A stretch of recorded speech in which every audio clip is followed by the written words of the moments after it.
Hola chicos, ¿cómo están? ¿Qué tal? Bienvenidos a esta nueva clase de historia. Yo soy Ana González, tu profesora de historia, y hoy desarrollamos la semana número 13, que es la semana del primer caudillismo hasta la guerra contra Chile. ¿Cómo estás, Yaret? Hola, José, ¿qué tal? ¿Estuvo su semana así libre? ¿Qué tal? ¿Todo bien? Disfrutando con la familia ahí. Ah, tenías el volumen alto. Oye, es la segunda persona que me lo dice, porque yo también dicto en Sepreuni y una vez alguien me dijo, sí, pero es para despertarte, pues un poco para despertarte, ¿no? Sí, ¿verdad? ¿Verdad? Una vez me pasó hace como 3 semanas habrá sido. ¡Ah, profe! ¿No? ¿Cómo estás, Yulisa? ¿Qué tal? Vamos a tomar ay, no, pero se me... Vamos a tomar nuestra fotito respectiva para comenzar la clase, obviamente, con tranquilidad y buen humor. Mm, chin. Ahí está. Vamos a compartir, voy a compartir pantalla porque lo que estaba viendo en el habla anterior es que cuando comparto ventana, no sé por qué, pero cuando estoy compartiendo ventana como que no pasa la diapositiva. ¿Ya? Vamos a ver.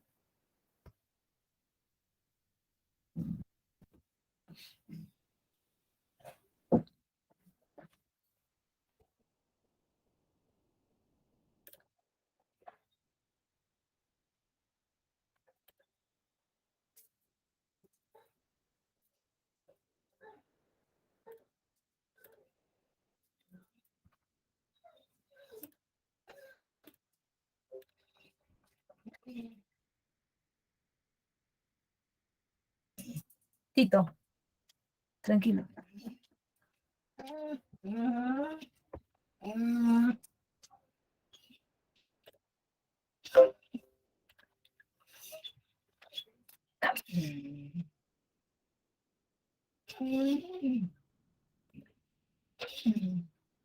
Ya. Vamos a comenzar del primer militarismo, el primer civilismo y la guerra con Chile, ¿ya? Cuando hablamos del primer militarismo tenemos que entender que es un periodo largo, ¿ya? Es un periodo largo, importante.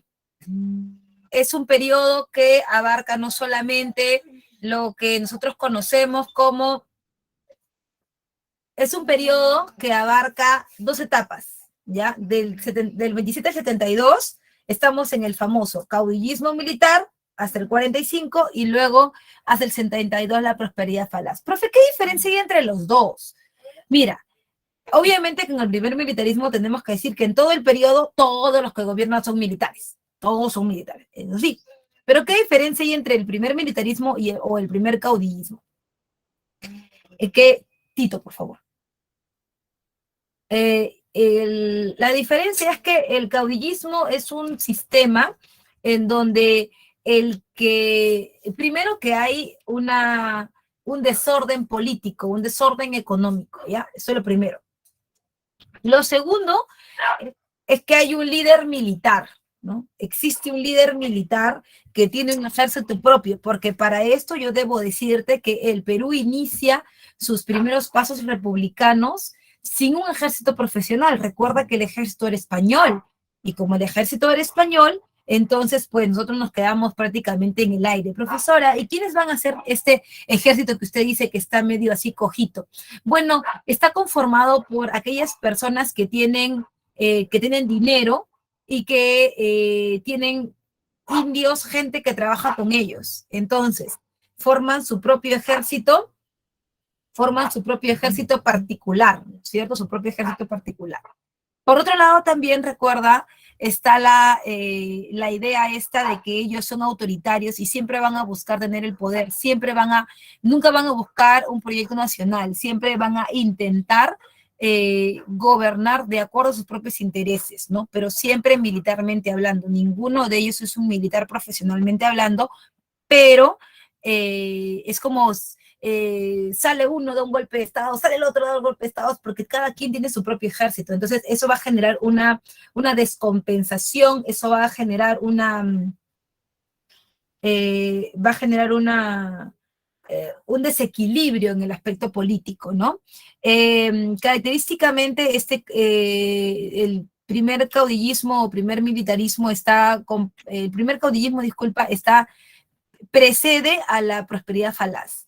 La prosperidad falaz es un periodo en donde económicamente hay un equilibrio en el Perú. ¿Por qué? Porque es un periodo de bonanza económica en donde vendemos nosotros guano. Claro que en este periodo las cosas son diferentes porque con esta misma plata del guano se busca se busca estructurar el gobierno peruano, se busca volver el Perú un sistema institucional, es decir, que ya no hayan caudillos por aquí y por allá, sino que la presencia del Estado sea en todo el territorio nacional. Obviamente que siempre hay gente que quiere jalar agua para su molino y todo lo que tú quieras, pero ya no existe que yo vengo con mi ejército por acá, yo vengo con mi ejército por allá, ya no, el Estado es el que define todo, ¿no? La intervención tanto dentro como fuera, en todos los ámbitos, ¿no?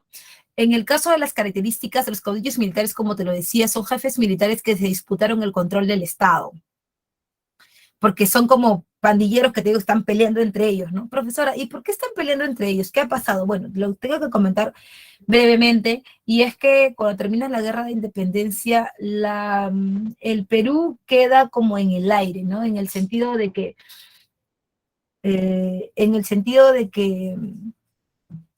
ah, no estábamos preparados para eso. Bolívar llega en el 23 y en el 26 muere, ¿no?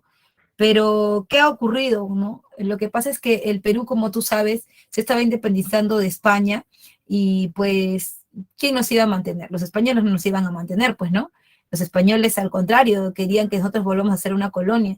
Entonces, lo que pasó es que nosotros estábamos siendo mantenidos o habíamos logrado la independencia con dinero de la burguesía chilena, con dinero de la burguesía argentina y con plata, entre comillas, a vida de los criollos peruanos, ¿no? La mayoría no quería dar dinero, ¿no?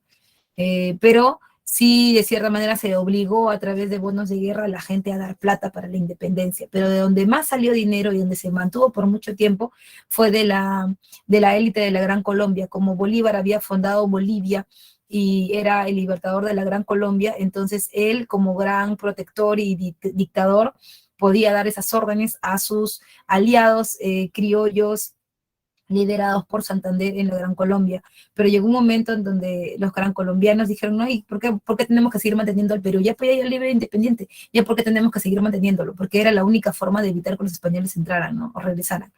Entonces ellos nos sabotearon económicamente porque la moneda se acuñaba en la Gran Colombia, eran monedas de plata, porque nosotros no teníamos producción propia, la moneda no podía ser de otro metal, tenía que ser de un metal precioso, y la traían con la plata rebajada, pues, ¿no? Entonces ya aquí en el Perú no se aceptaba la moneda, entramos en crisis económica, y esto provocó que Bolívar intente solucionar el problema. Sin embargo, Bolívar ya para esa época estaba enfermo de tuberculosis y estaba muy desgastado, 45 kilos de peso y 1,54 m de estatura.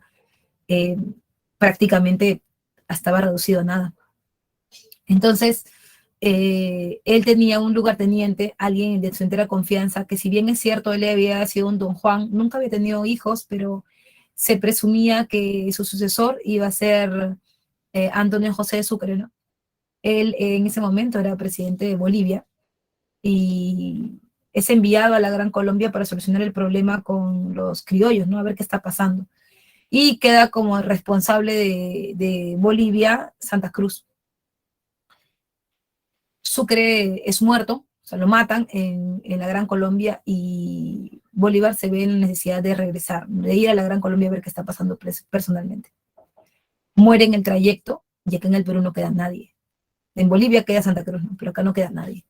Entonces ahí todos los militares que han participado con Bolívar en la gesta de independencia empiezan a pelearse, que yo quiero gobernar, que yo sí, que yo quiero, que si Lamar, que si Orbegoso, que si Salaverry, que si Gamarra, se comienzan a pelear. Eso se conoce como primer caudillismo, militarismo, o primer caudillismo, parte del primer militarismo, porque van a ser golpes de Estado seguidos, ¿no? Hay una inestabilidad política por golpes de Estado, guerras civiles y cambios de constituciones. Cada presidente quería imponer su propia forma, su propio estilo, y obviamente cambiar la constitución era un buen paso para eso, ¿no?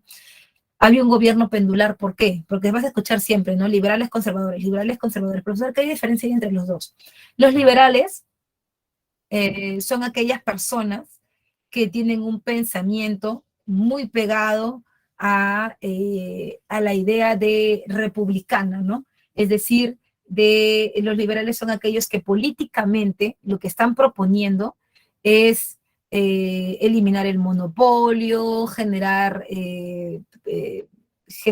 inversiones, etcétera, ¿no? Que todo sea como el movimiento ilustrado, ¿no? Que todo esté abierto y que de esta manera la gente pueda comprar y vender sin ningún problema. Pero esto le molesta a los conservadores. ¿Y por qué le molesta, profe?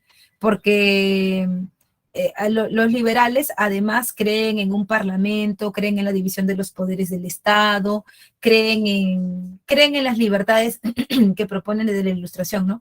Mientras que los conservadores son aquellos que piensan que si bien es cierto ya no debemos estar gobernados por los españoles, la forma no debe cambiar, ¿no? Debe ser un sistema autoritario y por lo general concentrado en la persona. Entre los principales ingresos están los ingresos de la aduana y el tributo indígena, que se nunca va a cambiar, y los modelos, el libre cambismo, modelos económicos, ¿no? El libre cambismo y el proteccionismo. ¿Qué significa esto? A diferencia de las disputas políticas entre liberales y conservadores, liberales a favor de la división de los poderes del Estado y de un Congreso, conservadores no quieren división de los poderes del Estado y proponen que la figura del presidente sea la más importante. También está el modelo económico del librecambismo, como te decía, evitar los monopolios comerciales, comerciar con todos, abrir los mercados, crear nuevos puertos, eso piden los librecambistas, mientras que los proteccionistas, que son la versión económica de los conservadores, dicen que no debe haber inversión. ¿Por qué? Porque cuando viene mucho producto extranjero, ellos, los proteccionistas, se perjudican porque muchos de ellos eran prácticamente los dueños de las rutas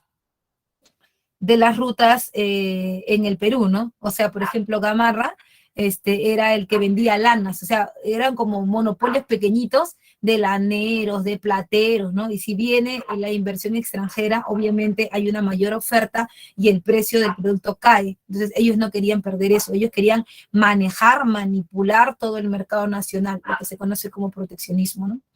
Y por supuesto se mantiene la esclavitud y la explotación indígena. Hay dos principios para definir las fronteras. Como están naciendo las repúblicas, todos deben definir los espacios a los que van a estar, a los que van a dominar, ¿no? Por eso aparecen dos principios importantes, principio de uti possidetis y libre determinación de los pueblos. El uti possidetis posee lo que has poseído, aplica a todos los territorios antes de las reformas borbónicas. Por ejemplo, a las reformas borbónicas, ¿te acuerdas que los separaron en virreinatos? Ya. Esa división, antes de esa división, el Perú y Bolivia, por ejemplo, estaban juntos, ¿no? Y se quería regresar a eso, o sea, generar un mapa del Perú republicano, pero con la forma anterior a las reformas borbónicas. Y es por eso que decían, no, mira, mi territorio es así, pero antes era así, tenemos que juntarlo, Bolivia no debe existir, Bolivia es un país que lo hizo Bolívar, pero que en realidad no debe funcionar así, ¿no? Como un ejemplo para ponerlo. Y luego está la libre determinación de los pueblos, que significa preguntarle a la población si la población quisiera quedarse con un país u otro, ¿no? Que tú lo conoces como plebiscito. Preguntarle, hacer la consulta pública de con quién se quieren quedar, con Chile, con Perú, con Bolivia, parte de qué territorio quieren ser. Hasta ahí todo bien. Dudas, preguntas, por favor, para comenzar los primeros gobiernos militares.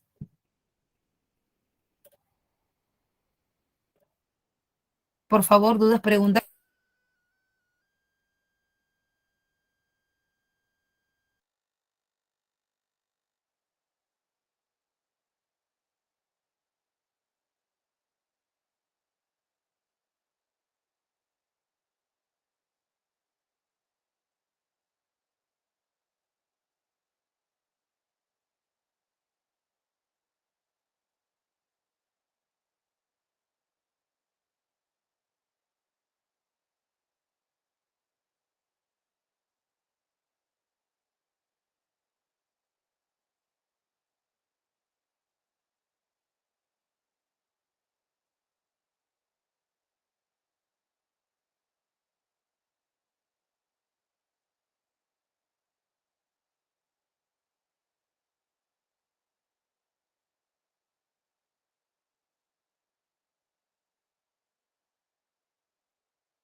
A ver, todo bien, todo bien, todo bien, todo bien, todo bien, todo bien.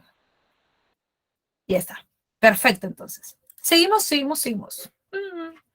Ay, no sé, hace frío, hace calor, joven. Yo tengo mis manitos heladitas y mis pisitos heladitos, pero veo por la ventana que está intentando salir el sol.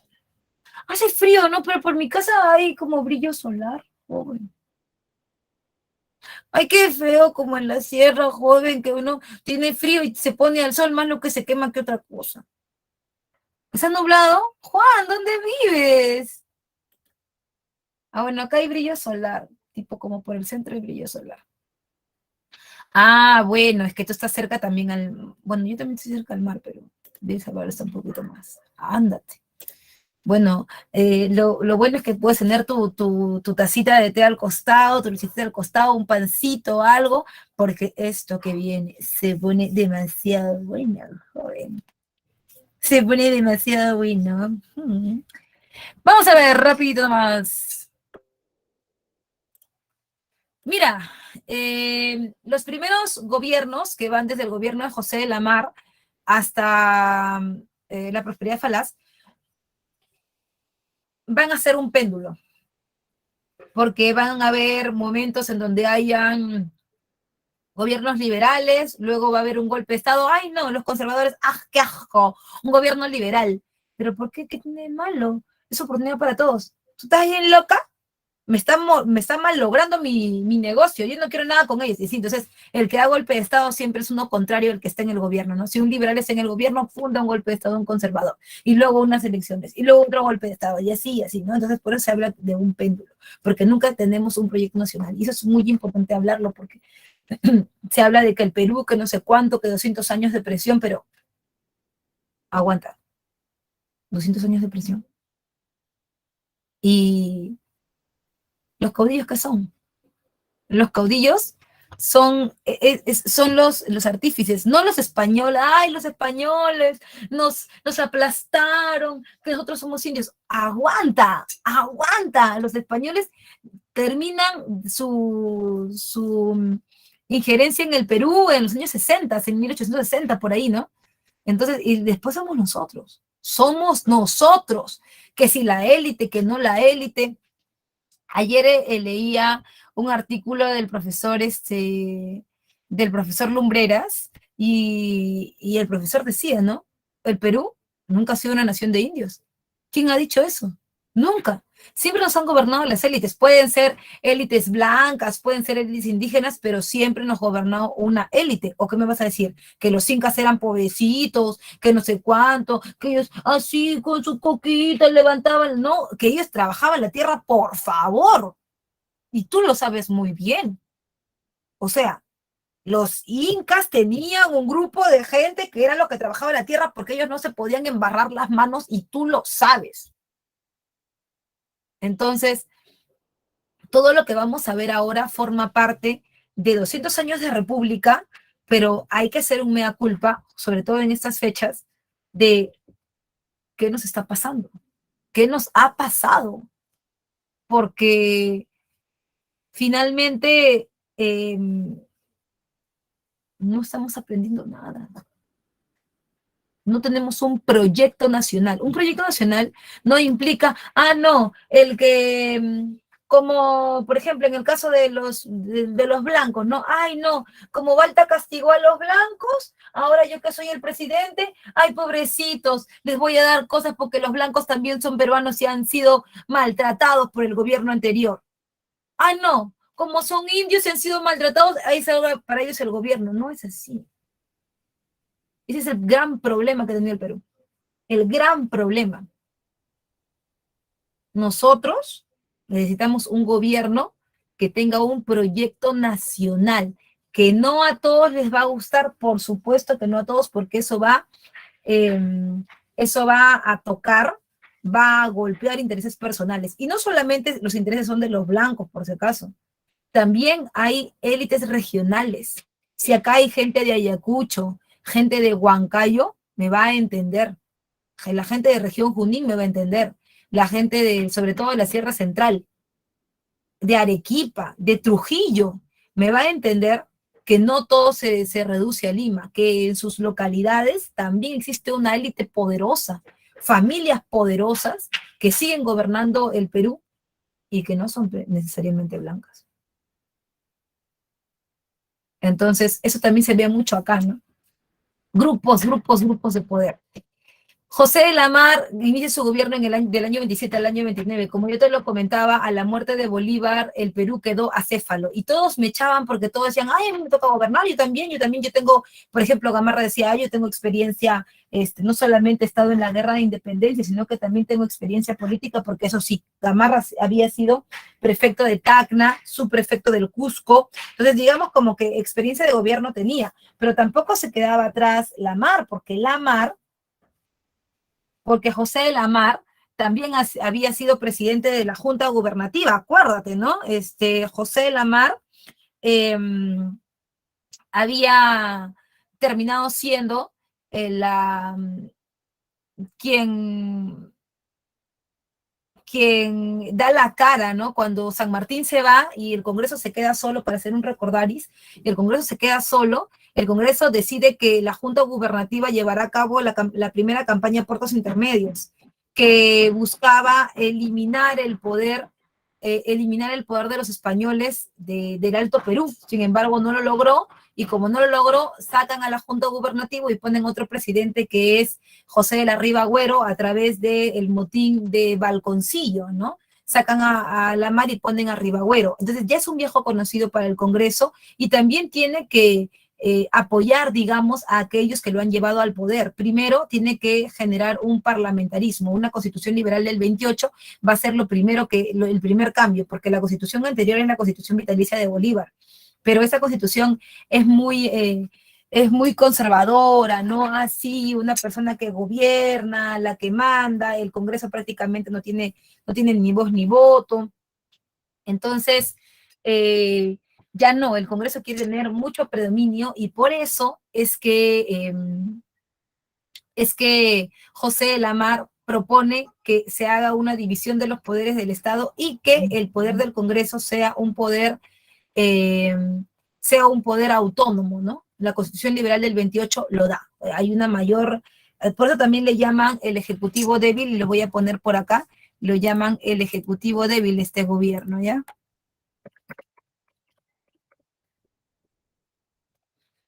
Ahí, vamos a ponerlo por acá. El Ejecutivo débil. Ya. Entonces, se aplican medidas proteccionistas en el mercado local. ¿Por qué? Porque la mayor parte de gente que está en el Congreso de la República son comerciantes. Entonces, a ellos como que no les conviene mucho que exista competencia, sobre todo británica, ¿no? Que como están en una revolución industrial, porque ya han entrado en la primera revolución industrial, tienen productos más baratos, más accesibles para la gente, y que no serían tan buena idea para los comerciantes peruanos, ¿no? Entonces hay un proteccionista, hay medidas proteccionistas del mercado local. Quiere decir que van a subir mucho los aranceles, porque cuando estamos en una república tampoco es que vas a decir, no, va a ser monopolio, nadie entra. Tú no puedes decir eso. Estamos en un sistema liberal, ¿no? Pero tengo que decirte que no por ser liberal políticamente, tú también vas a ser librecambista o liberal económicamente. Una persona puede ser liberal en lo político, pero proteccionista en lo económico, porque obviamente se chocan con sus intereses personales, ¿no? Entonces, esta gente decía, sí, la libertad, que no sé cuánto, que la ciudadanía. Ah, no, pero con mi negocio no te metas. No, pero libre mercado, pues, todo es así, va de la mano. No, no, no, eso no se puede hacer, ¿no? Como que lo limitaban, ¿no? Hay también otro problema, ¿no? Y es que en el gobierno de la Mar aparece la ocupación de Bolivia y la guerra contra la Gran Colombia. Como tú sabes, la Gran Colombia había sido creada por Bolívar, había sido libertada por Bolívar, y había una relación política y económica de dependencia con Bolivia, porque como Bolivia recién había nacido como país, Bolívar lo había dejado a los dos como que anclados, ¿no? Los había dejado como que anclados para que Bolivia poco a poco salga a flote, pero ayudada por la Gran Colombia. Entonces, Agustín Gamarra nunca superó que el Congreso pusiera como presidente a José de la Mar, tomando en cuenta que José de la Mar no era peruano, José de la Mar era de Guayaquil, ¿no? Entonces, en ese caso, José de la Mar, que estaba gobernando el Perú, recibe información de la Gran Colombia de Santander de que el Perú había invadido Bolivia, ¿no? Entonces, la Gran Colombia reclama, pero tampoco era dar puntadas sin hilo, porque en realidad la Gran Colombia algo quería del Perú. ¿Qué quería? Siempre había querido los territorios del norte que eran ricos en recursos, Tumbes, Jaén y Maynas. Eso quería. El Perú obviamente no se le iba a dar, pero también el Perú quería algo, Guayaquil. Si el Perú tomaba Guayaquil, que era el centro del poder de la Gran Colombia, entonces tomaba Ecuador, Colombia, Venezuela y Bolivia, y ya con el Perú prácticamente tenía la mitad de América del Sur. Entonces, Gamarra decide invadir Bolivia. Derecho de uti possidetis, yo poseo lo que, debemos poseer lo que habíamos poseído, porque antes de las reformas borbónicas esto era nuestro, era la audiencia de Charcas, era el Alto Perú, y bueno, eso llega a oídos de la Gran Colombia, y la Gran Colombia lo toma como pretexto, y le toca la puerta al Perú y le dice, oye, Perú, ¿qué te pasa? ¿Qué tienes? ¿Por qué te metes con la Gran Colombia? ¿Por qué te metes con Bolivia? ¿Tú qué cosa crees? ¿Que ellos están solos? ¿Que ellos no tienen quien los ayude? Están conmigo, con papá, yo soy su padrino, yo soy su sugar, ¿ya? Ellos son mi bebito fiu fiu. Yo no voy a permitir en ningún momento que tú hagas y deshagas con ellos. ¿Y sabes por qué? Porque ellos tienen quien los defienda. O sea, era simplemente un pretexto para entrar a la guerra. Y el Perú le dijo, ¿qué alas? ¿Qué alas? ¿Cómo que qué hablo? ¿Qué hablas? No, que no sé, no estoy entendiendo. ¿Qué se ha invadido Bolivia? ¿Y quién te ha dicho que yo he invadido Bolivia? Claro, tú has mandado a un tal Mariscal Gamarra. ¿Qué? Mira, para empezar te tengo que decir que Gamarra tiene su propio ejército. ¡Ay, sí! Cuéntame uno donde no mueran los indios. Él tiene su propio ejército. Él lo hizo solito. Él lo hizo con tu ejército. El Perú no tiene ejército profesional. No tiene. Son caudillos. Será el sereno lo que tú quieras, pero que han invadido, han invadido. Y eso se paga con sangre. ¿Guerra quieres? ¿Guerra quieres, Gran Colombia? ¿Guerra vas a tener? Si pude con España, también puedo contigo. Y bueno, estalló la guerra. El Perú, aunque tú no lo creas, tomó del cuello a Guayaquil y prácticamente la mitad de América del Sur era nuestra. Ay, joven. Pero como siempre, los intereses personales de los caudillos primaron más. Y Gamarra se sublevó en Lima y en Tacna, en Lima y en Piura. La Mar, que había ganado Guayaquil, tuvo que dejarlo para venir a ver lo que estaba pasando con el levantamiento en el Perú. Y finalmente Gamarra le dio un golpe de Estado. Al darle un golpe de Estado, sale la Mar y entra Agustín Gamarra en su primer gobierno del 29 al 33 y firma el Tratado de la Reagual, en donde por fin Jaén se integra al Perú, no porque la Gran Colombia lo quiera, no quiera pelear por él, sino porque se aplica la ley de libre determinación de los pueblos. Ellos dijeron queremos formar parte de Perú y se genera un nuevo tratado que es el Tratado Pando-Noboa. El Tratado Pando-Noboa es el que va a fijar un nuevo país, se va a crear un nuevo país que es Ecuador, porque la Gran Colombia se desintegra, ¿no? Hay una oposición liberal del Congreso contra el gobierno de Gamarra, porque, o sea, Gamarra de todo se pelea, de todo molesta, se va de acá, pelea allá, y eso le molesta a los comerciantes, porque tú sabes que cuando hay guerras, cuando hay enfrentamientos, guerras civiles, lo que tú quieras, la gente no compra, el mercado se paraliza. Entonces, eso no le gustaba, ¿no? A los comerciantes, entre ellos a los clérigos como Francisco González de Paula y Vigil, que todo el mundo hablaba pestes, porque el Congreso estaba compuesto por eso, por comerciantes, por militares y sobre todo por clérigos, estaba conformado, ¿no? La política peruana. Entonces, es el momento en el que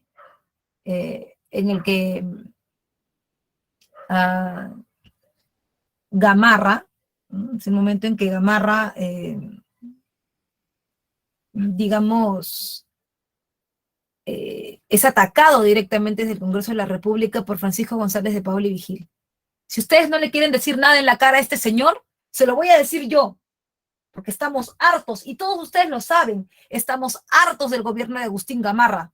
Y lo voy a decir fuerte y claro, yo acuso que el gobierno de Agustín Gamarra es un gobierno de facto dictatorial y que debe ser eliminado ahora mismo. Entonces, ¿no? Gamarra quería matar a González Vigil, salió detrás de él porque lo quería matar literal.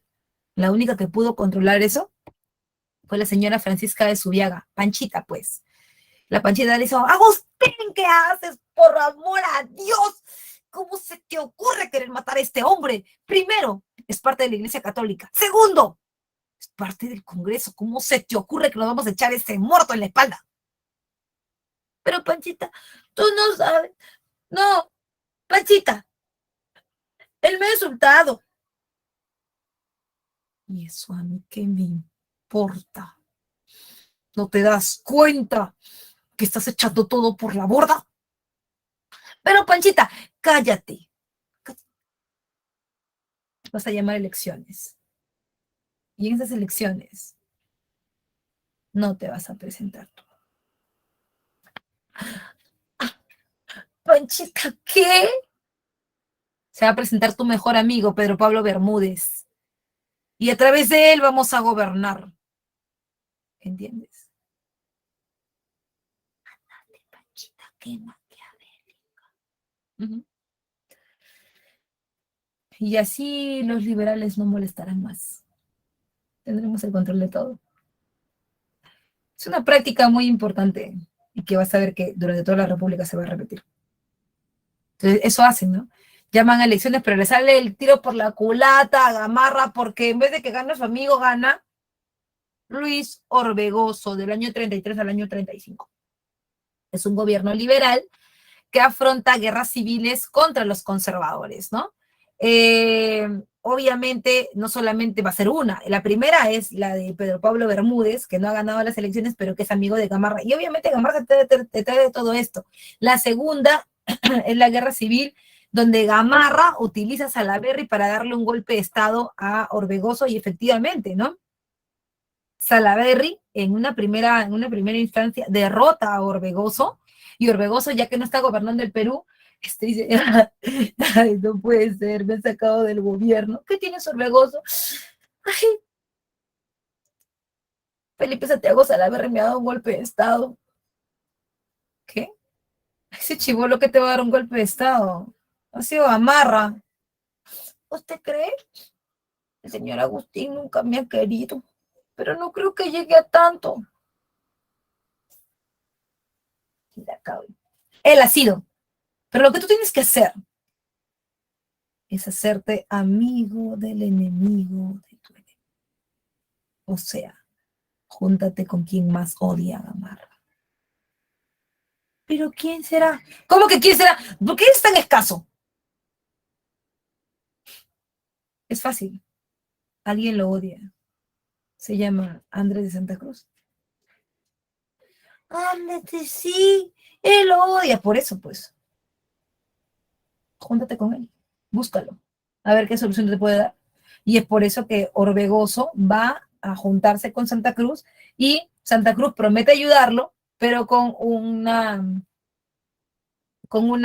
eh, con una idea que ya tenía planteada desde antes, que es la Confederación Perú-Boliviana. Y entonces estalla la Confederación Perú-Boliviana. Pero antes de irme a la Confederación, quiero preguntarte si todo está bien, si has comprendido, si tienes alguna duda o alguna pregunta.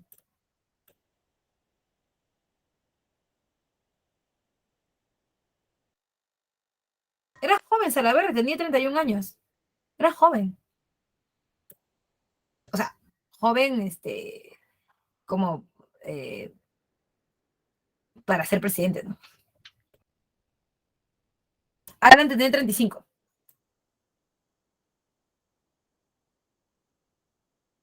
¿Todo bien? ¿Dudas, preguntas, dudas, preguntas? Por favor, déjamela en el chat para seguir contando, porque sabes que esta es una novela y larga.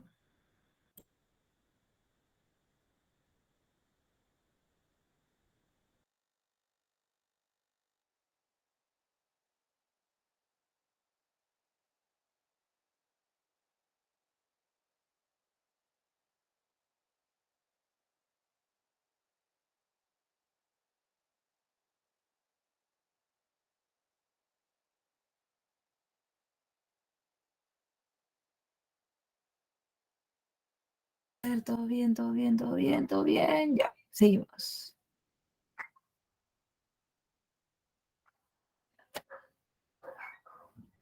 Ya, vamos a ver acá.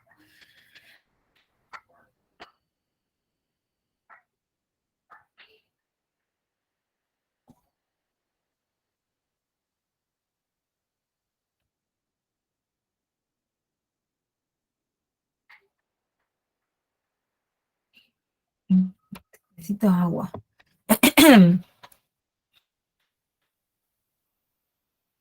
Ya, vamos a...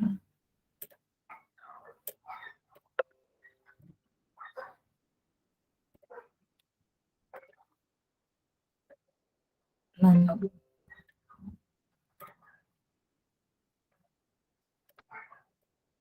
Coño, me estoy sintiendo resfriada, no sé, como que me duele un poquito la garganta. Ay, no. No, por si acaso yo tengo 4 dosis.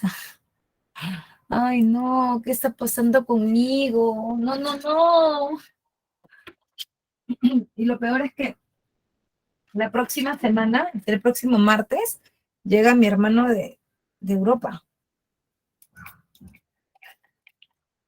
Ah, porque él está viviendo en Emiratos Árabes, pero se va de vacaciones a Europa. Y, y pucha, no quiero estar enferma. Discúlpame, me estoy echando mi zona líquida para ver que no sea nada, ¿no? No, yo quiero ver a mi hermano para que me dé muchos regalos. Eso es lo bueno de ser la hermanita menor, pues. Claro, ese es un clásico, sí, porque mi hermano, de hecho, solo es mi hermano, o sea, no tenemos más, o sea, solo somos dos. Y de hecho, o sea, todo lo que su hermanita quiere, mi hermano me da, o sea, ay, que me han gustado esos audífonos de 700 soles, quiero unos. Ay, Ana, que no sé cuál, no sé cuánto, ay, eres malo, no me quieres dar nada. Y me los compra, ¿ves? Pero mi hermano, o sea, quiero esa cartera que es, no sé cuánto. Ay, ya, Ana, pero no, ya, toma, te lo doy.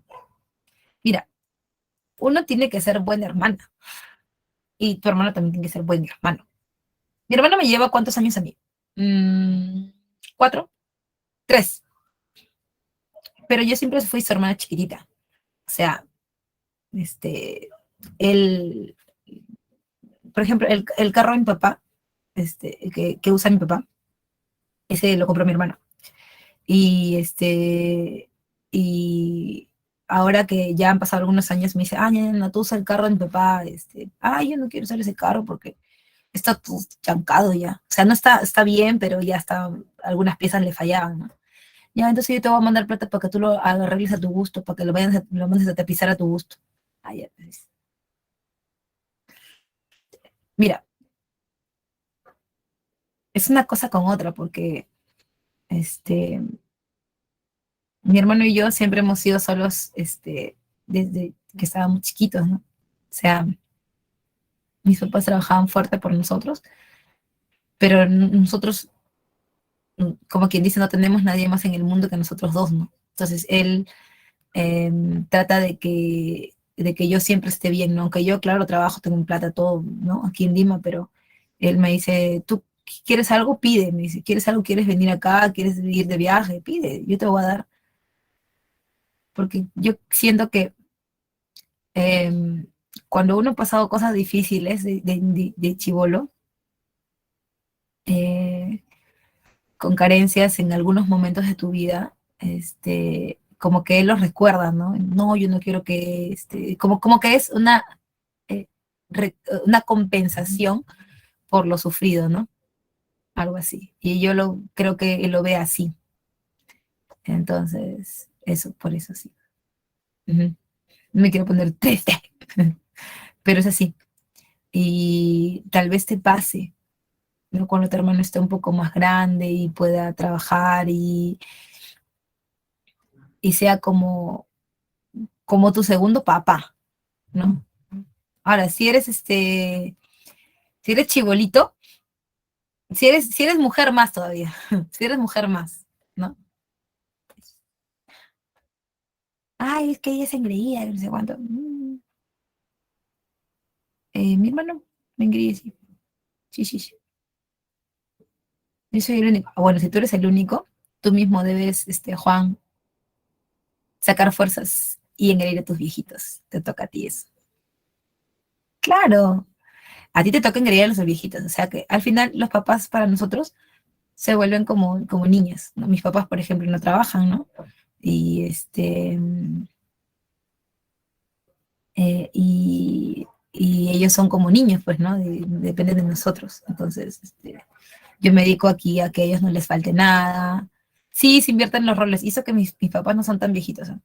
O sea, están bien parados. Sí, no, no son tan viejitos.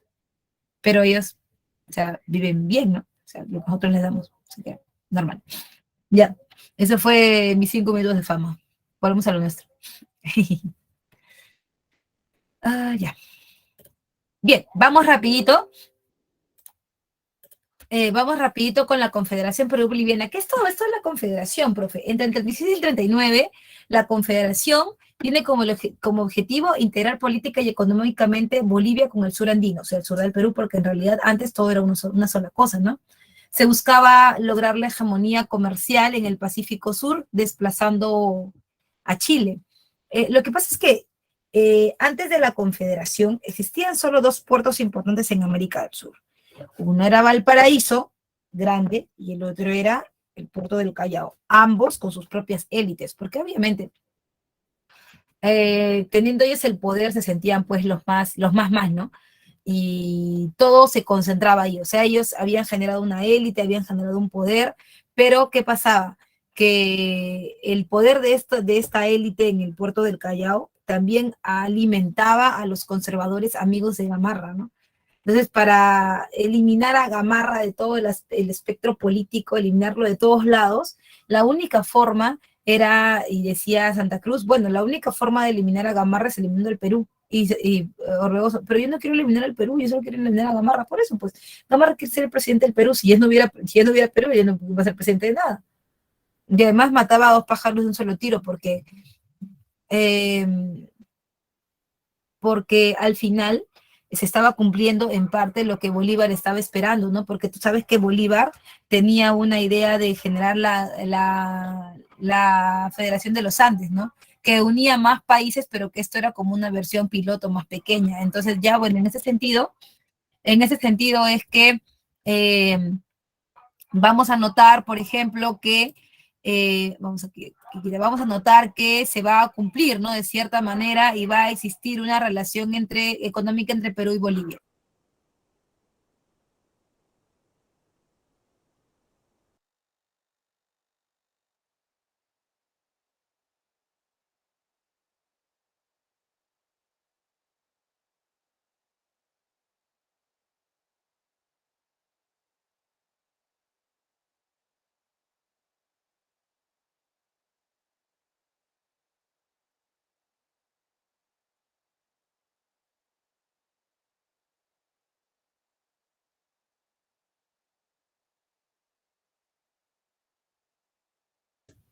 Sí, solamente que como me ardió un poco, pero pasó.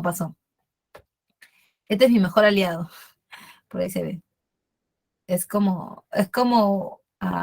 un anestésico, um, como los que tomas en pastillitas, los que chupas en pastillitas, pero este es como líquido. Ya está. Ah, lo pongo pantalla completa, ya, no te preocupes, lo pongo pantalla completa, lo pongo pantalla completa. Ya está. Entonces, esta confederación es importante porque buscaba desequilibrar a Chile, y esa es la verdad, buscaba desequilibrarlo, ¿no?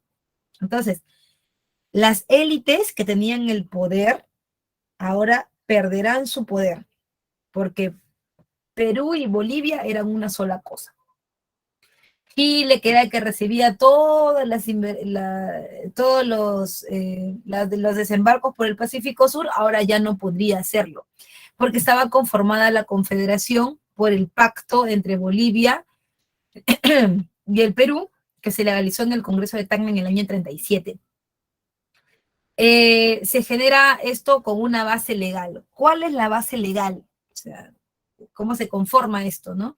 A través de la ley fundamental. La ley fundamental, digamos que establecía dos cosas. La primera, generar un territorio, una confederación dividida en tres estados. Estado norperuano, Estado surperuano y Bolivia, ¿no? Estado norperuano, surperuano y Bolivia. Ahora, además de eso, eh, se establecía también un gobierno diferente. En cada estado habría un gobernante, pero también en general existiría un gobernante plenipotenciario que era el protector. Por 10 años tendría este cargo Andrés de Santa Cruz, porque él era como que el que había dado la idea, ¿no? Entonces él era el jefe de los jefes.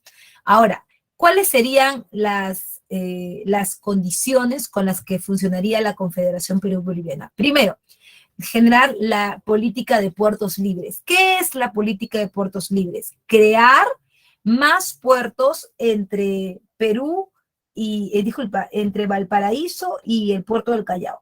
Como hay un espacio geográficamente grande ahí, ¿no es cierto? Estos dos se volvían poderosos. Pero ¿qué pasaba? Que con esta confederación se crearían puertos al medio, ¿no? Se crearía, por ejemplo, el puerto de Cobija, el de Hilo, el de Paita, y así se generaría una mayor competencia. Esto obviamente no le gustaba a los chilenos, pero además significaba también atraer el comercio extranjero. ¿Por qué? Porque por lo general los ingleses desembarcaban por el Pacífico Sur en Chile, ¿no? Y de ahí recién, para que suba todavía el puerto del Callao había cierta dificultad, ¿no? Pero Santa Cruz dijo no, no, no, no, no. Los ingleses, vengan ingleses. Voy a proponerles algo importante. Si ustedes quieren traer sus productos aquí a América del Sur, y van primero por Chile, nosotros le vamos a cobrar el doble de impuestos por entrar después al Perú. Pero si ustedes entran primero al Perú, a todos nuestros puertitos, ¿no? A la Confederación Perú-Boliviana, y luego a Chile, no cobramos ni un sol de impuestos. ¿Qué les parece? Uy, bacán, dijeron, porque acá además tenemos un territorio bien grande para vender, ¿no? Todo el Perú y Bolivia es un territorio bien grande, pero eso a quién le molestaba, no solamente a los chilenos, también le molestaba a los comerciantes peruanos, pues. ¿No ves que ellos, como Gamarra, por ejemplo, no ves que ellos están, es competencia también para ellos en las rutas que tenían, o sea, el mercado interno va a tener que ser compartido ahora con los ingleses y una mayor demanda que va a generar, una mayor oferta, disculpa, va a generar una reducción en el precio. Y esto pues estaba en contra de estos comerciantes, ¿no? Por otro lado, recuerda, está la oposición del sector conservador peruano. Ya sabes por qué los conservadores están en oposición, porque los conservadores al mismo tiempo son proteccionistas. Ellos no quieren perder sus negocios porque los ingleses los van a destruir. Y los países afectados comercialmente, Chile sobre todo, y medianamente Argentina, porque también le está pasando lo mismo, pero hacia el otro lado del Atlántico, ¿no? ¿Cómo se busca cortar con la Confederación? Bueno, a través de las campañas restauradoras promovidas por Chile, ¿no? Eh, Porque obviamente la Confederación está buscando, amenaza la hegemonía en el Pacífico Sur. ¿Cuáles van a ser los pretextos? Que Bolivia ha invadido al Perú. ¿Qué? Sí, ay, Bolivia con su confederación ha invadido al Perú, pero no te podemos dejar solo, qué malo que es Bolivia. Y Gamarra, sí, Chile, Bolivia es muy malo, se ha metido y ahora nos quiere tasajear, nos quiere romper en varios pedazos a su conveniencia. No te preocupes, Perú, yo te voy a apoyar, ¿sí o no, Gamarra? Tú que eres peruano lo sabes, ¿sí o no? Y ya pues, ese es un pretexto. Otro pretexto, el apoyo de la confederado a la expedición Freire para desestabilizarlo. Era una expedición que buscaba destruir el aparato oligárquico chileno, ¿no? Y la segunda campaña, en la segunda campaña restauradora, habían dos, la de Blanco Encalada y Manuel Bulnes, se derrotó a la Confederación en la batalla de Yungay, ¿no? En la batalla de Yungay. Luego está el segundo gobierno de Agustín Gamarra. Cuando termina la batalla de Yungay, ya salen del espectro político Santa Cruz, Salaverry, ¿no? Que muere también en acción de armas, Gamarra también sale, no queda nadie, ¿no? Entonces, pero ¿quién está más cercano al poder? ¿Quién está cercano a los chilenos? Y es el único que puede gobernar el Perú, porque los chilenos van a gobernar el Perú, ¿no? ¿Quién es el único que queda en pie, digamos, para que gobierne el Perú? Es Agustín Gamarra, su segundo gobierno. Entre el año 39 y el año 41, es muy común que los gobiernos totalitarios, los gobiernos autoritarios, disculpa, quieran cambiar la constitución. Eso cuando tú ves que un gobierno quiere cambiar la constitución, es un gobierno autoritario, porque quiere que todo se ajuste a su medida, ¿no? Como niño al dedo. Entonces, bueno, se da la constitución de Huancayo, que es una constitución conservadora, obviamente todo a favor de Agustín Gamarra, y se lleva a cabo la invasión a Bolivia. No entiende Gamarra, de nuevo ha invadido Bolivia, pero ya no está Santa Cruz, que a él se le puede mecer, ya no, ya ahora está el presidente Vallivian. Vallivian, no, Vallivian le dice, Gamarra, no te metas, no te metas, vas a salir perdiendo, deja de hacerte loco. No, que no sé cuánto, que aquí me va a decir a mí, mucha madre.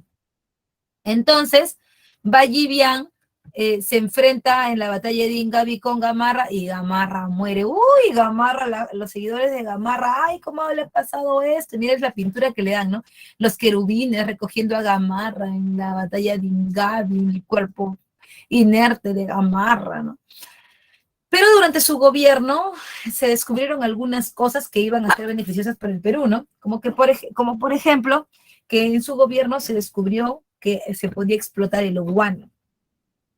El guano, eh, digamos, era un bien preciado en Europa porque, como tú sabes, la primera revolución industrial, una revolución textil, dependía mucho del fertilizante, del crecimiento bueno del algodón, y el Perú tenía guano, así que nosotros nos hicimos, pues, era para hacernos ricos con eso. El único problema era que el Perú no sabía muy bien cómo era el tejimaneja de esto, porque, bueno, tomemos en cuenta que el Perú nunca había vendido nada, que todo lo que había sido la plata, el azúcar, todo eso que habíamos tenido antes, bueno, lo había manejado España, nosotros nunca, ¿no? Y frente a las costas de Chincha habían islas guaneras, o sea, islas que se habían formado con el excremento de las aves guaneras. Nos había costado 0 soles, 0 céntimos. Y eso era muy requerido, pues, en Europa, ¿no? Entonces, la gente que conocía de esta posible oportunidad, ¿no? Le decía al gobierno, oye, ¿qué te parece si tú me vendes el guano? Pero ¿cómo te lo voy a vender? Yo no sé ni siquiera cómo se calibra, si se pesa, en qué se pesa, cuál es la medida, no sé. ¿Qué te parece si me alquilas la isla y ya de ahí yo te pago, pues, lo que, ¿no? Por el alquiler y saco el guano. Si tú no vas a poner nada. Ya, bacán. Eso se llama arrendamientos. El primer contrato de venta de guano se llamaba arrendamiento. Las personas iban, hacían contrato con el Estado, y es como que tú alquilaras un cuarto que está lleno de oro. Y tú pagas 100 lucas por el cuarto, pero sacas la cantidad de oro que tú quieras. Así era acá, ¿no? Entonces, eso pues no era dable, ¿no? Y el Perú perdió mucho ahí, ¿no? Ahí está el retrato de Francisco Quirós, que suscribió el contrato peruano con el Estado peruano, el primer contrato de arrendamiento de los yacimientos de guano por un plazo de 6 años para el envío de dicho fertilizante a los mercados extranjeros, ¿no? Sobre todo el inglés. Pero una vez que murió Gamarra, tú dirás, profe, qué bueno que se murió porque ya me tenía harto, profe, qué golpe de eso. Profesora, una disculpa, está siguiendo pantalla porque está congelado. Sí, estoy en el de las campañas restauradoras. Porque se me ve congelado la pantalla, no se ve, voy a revisar. Ya, sí, Ahora sí, ahora sí, gracias. sí, estoy en campañas restauradoras todavía, porque si te das cuenta acá todavía todo esto hemos tenido que revisar. Entonces, cuando Gamarra muere, y tú podrás decir, profesora, qué bueno que se murió porque ya mucho molestaba y esto. Sin embargo, ¿quién más iba a gobernar el Perú? sea, ¿qué otro poder autoritario en ese momento que estábamos en crisis podía aparecer? Ninguno. Entonces, es por eso que tras la muerte de Gamarra se produjo un vacío de poder y obviamente pugnas entre los caudillos que querían gobernar, ¿no? Pero finalmente el directorio de Vivanco logró una relativa estabilidad. Fueron 2 años con 9 gobiernos, uno detrás de otro, y le da golpe, estaba hasta que llega Vivanco, un gobierno conservador, autoritario, que llega a su fin con la revolución constitucionalista de Ramón Castilla. Ramón Castilla se proclama presidente, ¿no? Y aparece el primer gobierno de Ramón Castilla, pero este primer gobierno de Ramón Castilla, ¿están viendo en la siguiente diapositiva Prosperidad Falaz? ¿Se está viendo? Prosperidad Falaz. No, profesora. No, ya. Entonces, este periodo de la prosperidad falaz, si bien es cierto, llega con Ramón Castilla, o sea, que el primer presidente es Ramón Castilla, va a traer muchos cambios, ¿no? Muchas condiciones nuevas para el Perú que le van a permitir organizarse en una república, ¿no? Una república ya con todo institucionalizada, no como lo que teníamos de los caudillos. Ahora ya no, ahora con la plata del guano el Perú se va a ordenar. Por eso hasta el segundo gobierno de Gamarra, disculpa, hasta la anarquía militar, hasta ahí no más llega el caudillismo. Y de acá para adelante, sí vamos a seguir teniendo presidentes militares, pero ya organizados, ¿ok? Hasta ahí todo bien, dudas, preguntas, algo que no hayas entendido, por favor, para poder ayudarte.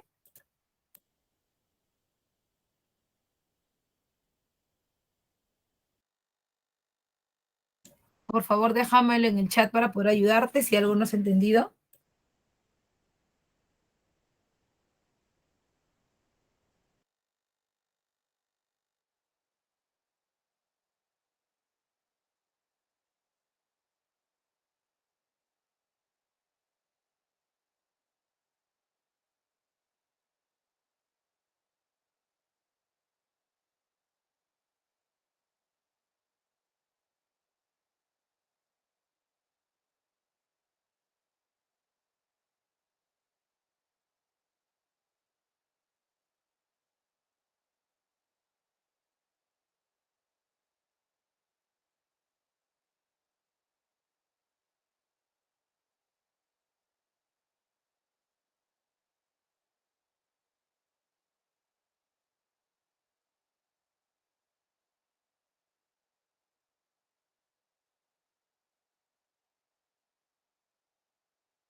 Ahora sí, está el micrófono apagado. Ya, ay. Bien, vamos a ver acá, aquí.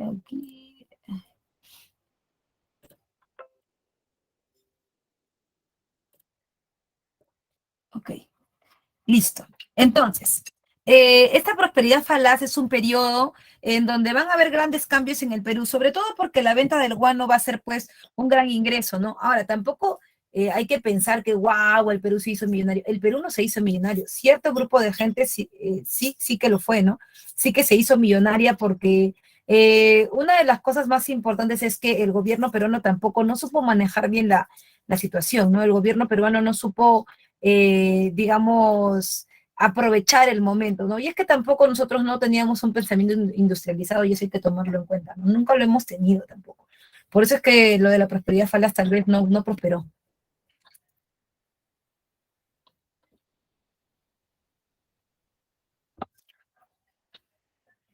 Dentro de las características económicas, tienes uno, altos ingresos. Hubieron altos ingresos económicos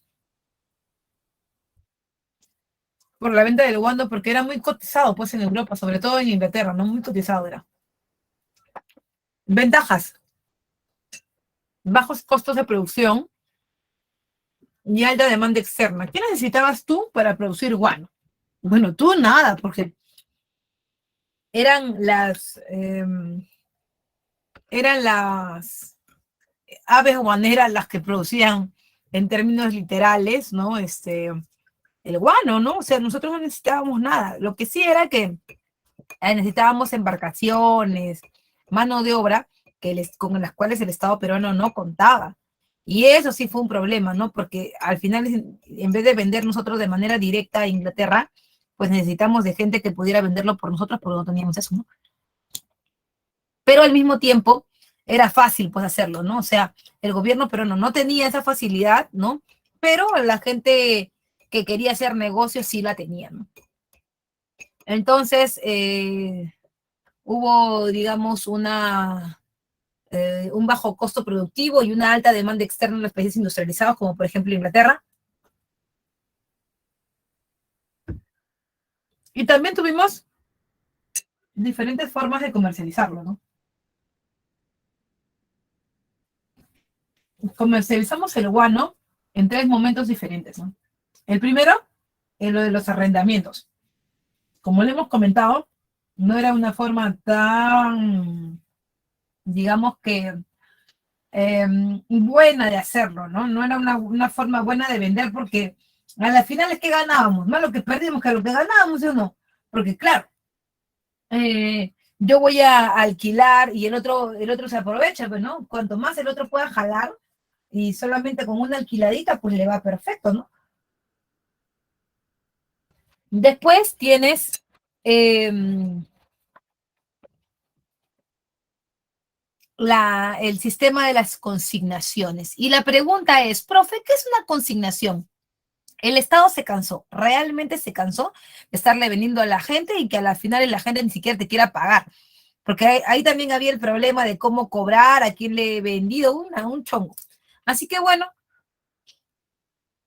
en ese sistema de consignaciones, tú como Estado no le vendías a la gente, o sea, a Pepito, a Juanita, a María, no le vendías. Pero al final, Pepito, Juanita y María eran los que vendían en Europa. ¿Cómo lograban conseguir el guano y cuál era el mecanismo? El gobierno peruano le vendía a las casas comerciales. En este caso, de las más conocidas, la casa Gips. Era como un negocio en donde obligatoriamente tenías que inscribirte como un club, ¿no? Para que a nombre de ese club te vendieran el guano. El Estado hacía el contrato con el club y tú pagabas y vendías. Eso era, ¿no? Entonces, bacán, de manera más ordenada, todo bien, la cosa parecía que pintaba bonita. Y bueno, el tema fue que ya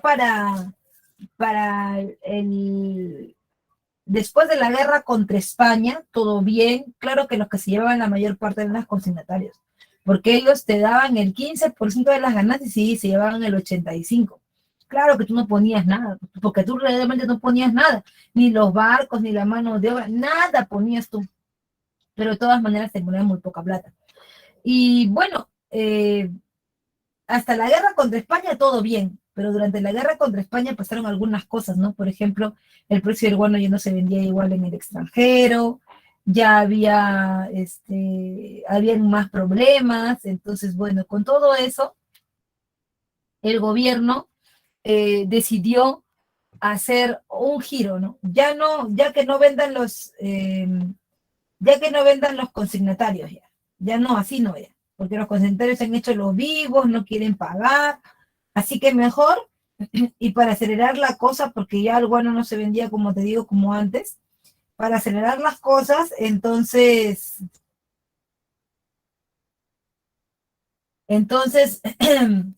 se generaría una sola venta, que era la venta a través del monopolio comercial.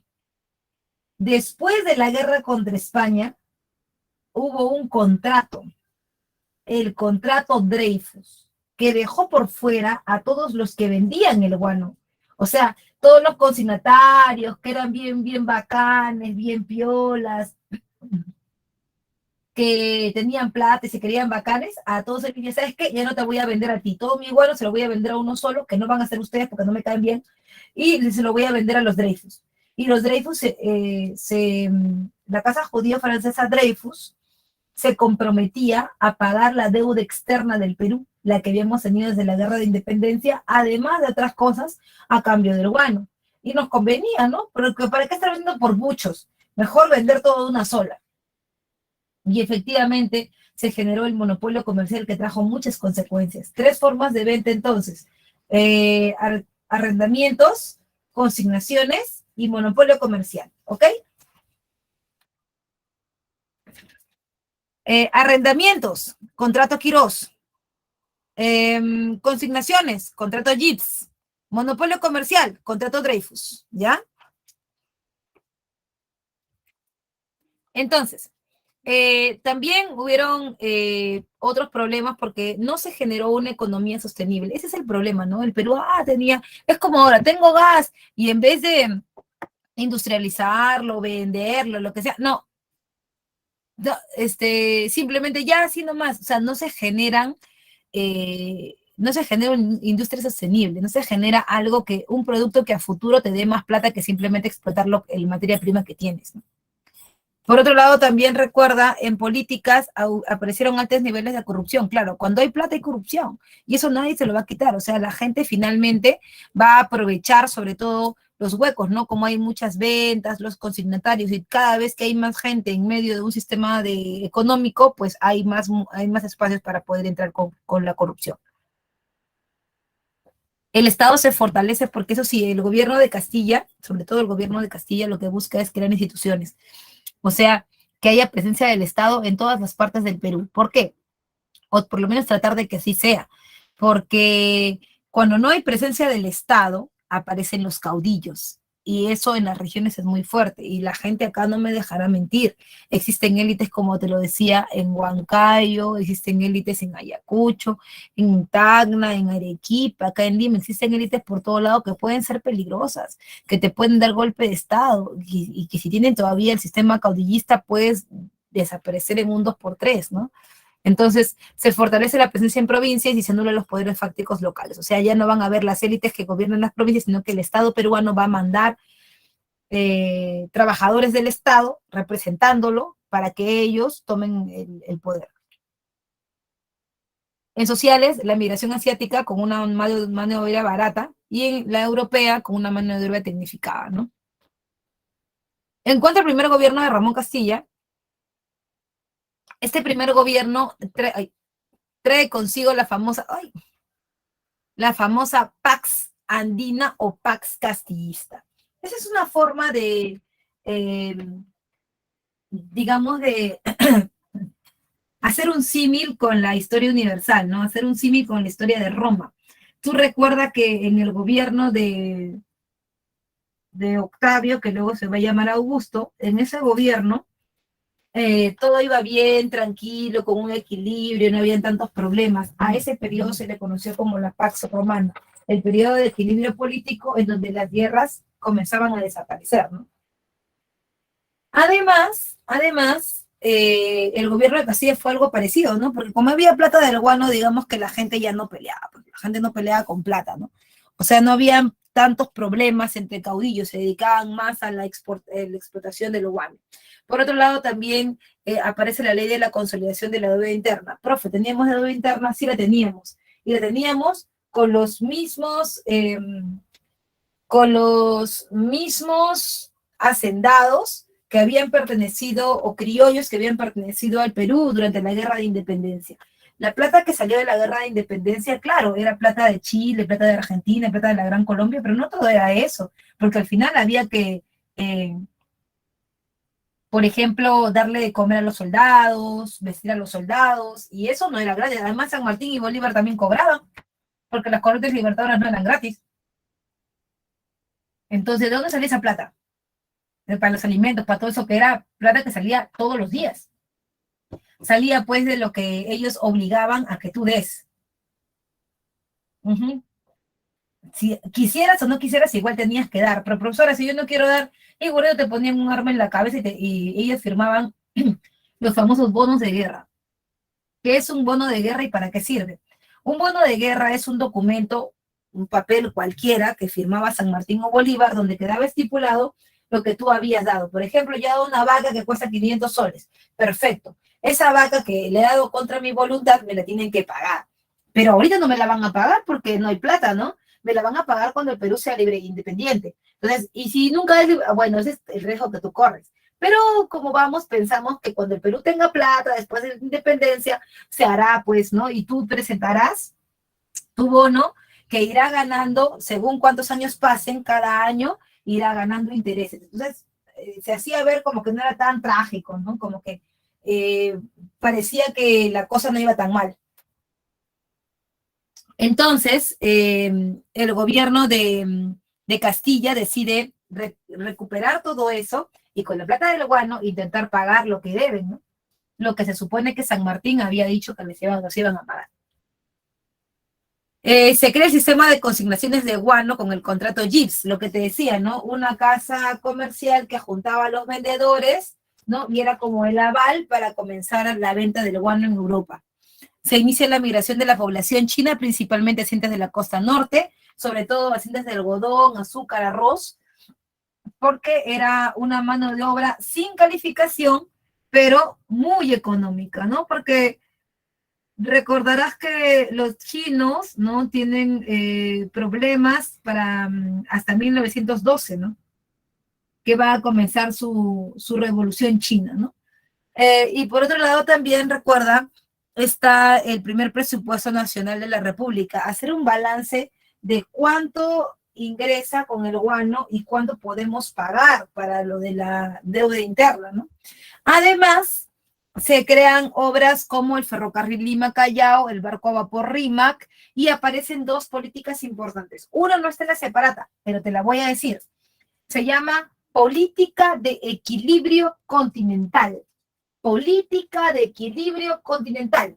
Es aquella política que propone que con cierta cantidad de dinero del guano se puedan comprar armas, porque con el guano y tus vecinos en cualquier momento, eh, en cualquier momento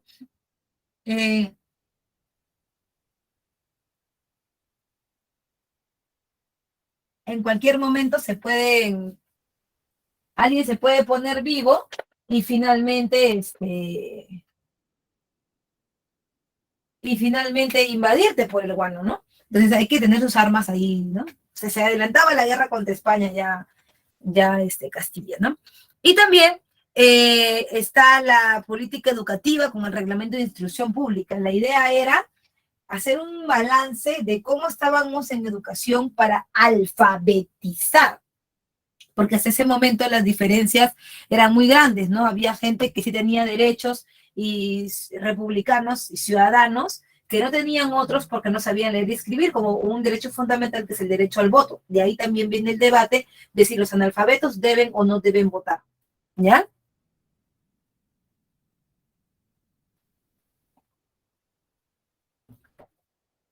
A continuación, después del gobierno de Castilla, aparece el gobierno de José Rufino Echenique. El gobierno de José Rufino Echenique es un gobierno que no es ajeno a lo que estaba pasando o a lo que estaba proyectando con Castilla. No es ajeno, ¿por qué? Porque Echenique fue ministro de Hacienda, o sea, como que ministro de Economía del gobierno de Castilla, Echenique, ¿no? Fue su ministro o sea, Echenique fue el ministro de Castilla, ¿no? Y él sabía el tejimaneje de todo lo que se estaba haciendo para la deuda interna. O sea, no era algo nuevo para él. Y ahí sabe que va a pericotear, va a meter uñas, pues claro, va a meter uñas, ¿no? Entonces, en cuanto al gobierno de José Rufino Echenique, él firma el Tratado de Herrera de Ponte y Ribeiro del 51, donde vamos a delimitar la frontera con el Brasil y le vamos a entregar terrenos del Amazonas. Además, hay una promoción de la inmigración alemana a la selva, pero no solamente los alemanes, prusianos, austríacos, de lo que antes era la Gran Germania, va a haber migración. Disculpe, se quedó la PPT en prosperidad falaz. Anda, ya, a ver, vamos a ver. Ya está. ¿Se quedó en prosperidad falaz? Ya, esto sería, lo que pasa es que no puedo ver, voy a ir por otro lado. Ya. Este sería el primer gobierno de Castilla, ¿ya? Es que lo que pasa es que como quiero ponerlo en pantalla grande, pantalla completa, no puedo ver hacia el otro lado, pues. Ok, ahí estamos.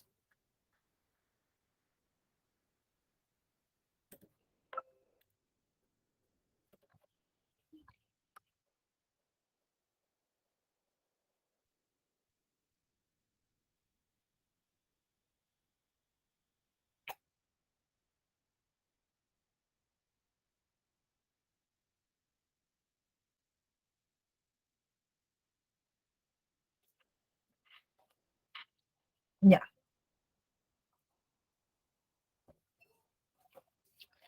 Bien, entonces, en este caso, el gobierno de José Rufino Echenique es un gobierno que buscaba traer, o sea, si Castilla trajo chinos, Echenique trae alemanes. Y tú me preguntarás, profesora, ¿y por qué quiere decir blancos, alemanes? O él los ha elegido así al azar.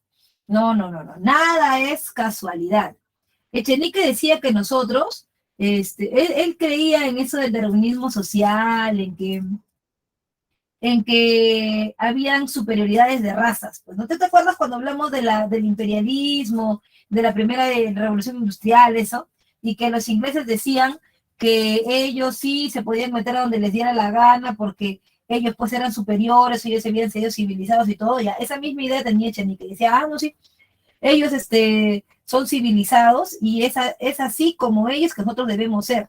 No sé por qué diablos están trayendo chinos, que son unos inferiores, esa cochinada no sirve para nada. Miren nomás, nosotros no somos nada porque siempre ha pasado lo mismo.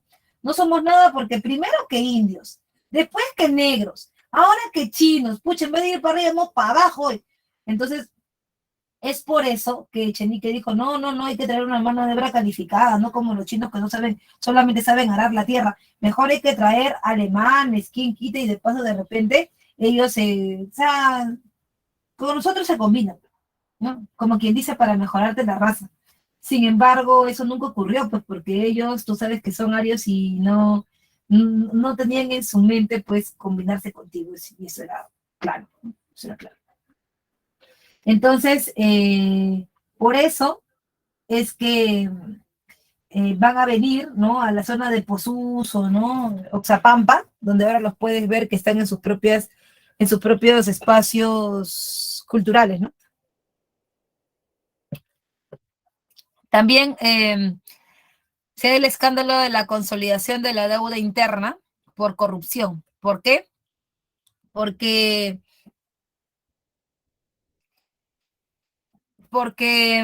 finalmente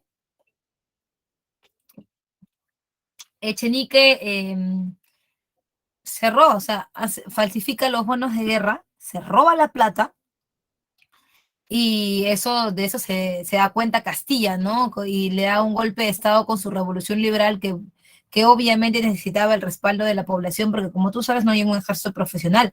Castilla va a darle el golpe de Estado, ¿y con qué le va a hacer? ¿Con un cuaderno? ¿Con una escoba? No tiene que ser con gente, pero para eso tiene que salir la gente, tiene que salir ¿de dónde? La gente tiene que salir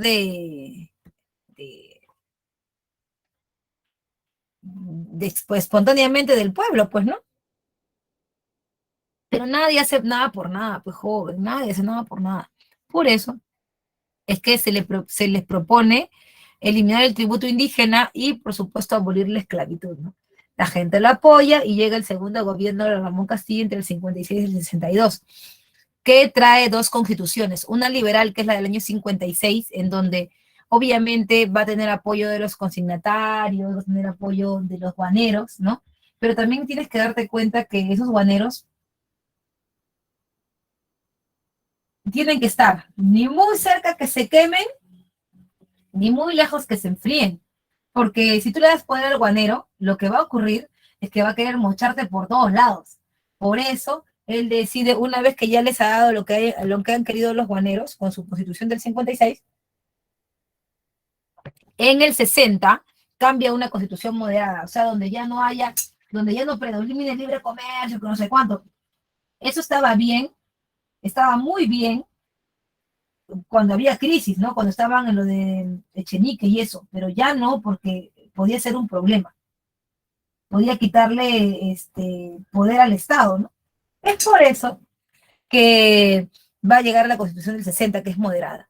Y por supuesto la guerra contra el Ecuador, que va a finalizar con el Tratado de Mapasingue, en donde se pone por primera vez la frontera contra el Ecuador, o sea, se instala por primera vez, ¿no?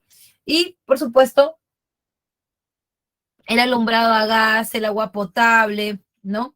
Y el mercado central. Profesora, ¿por qué puede ser tan importante el mercado central? Porque con él se moderniza Lima, ¿no? Antes de Castilla, el mercado era cualquier plaza. La Plaza Mayor de Lima era un mercado. Si, por ejemplo, si hubiera existido en esa época la Plaza San Martín, también hubiera sido un mercado. Todas las plazas eran un mercado. Así lo veía la gente. Y ahí estaba la tía pescado, la tía pollo, la tía carne, la tía verduras. Estaban ahí, todas ahí, ¿no? Y se vendían productos de pan llevar. Entonces eso generaba desorden, generaba y de hacía recordar los símbolos anteriores, ¿no? Del caudillismo, del desorden.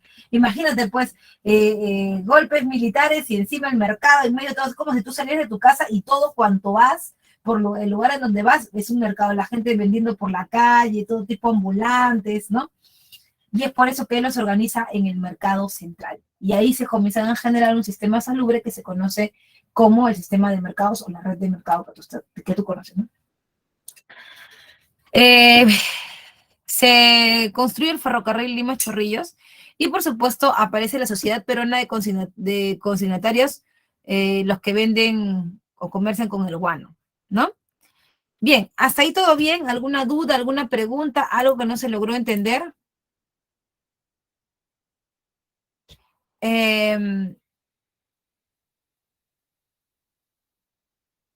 ¿Hay más comunidades en Posuso? Sí, hay varias. Hay varias comunidades pequeñas, pero todas son de austriacos, prusianos o alemanes.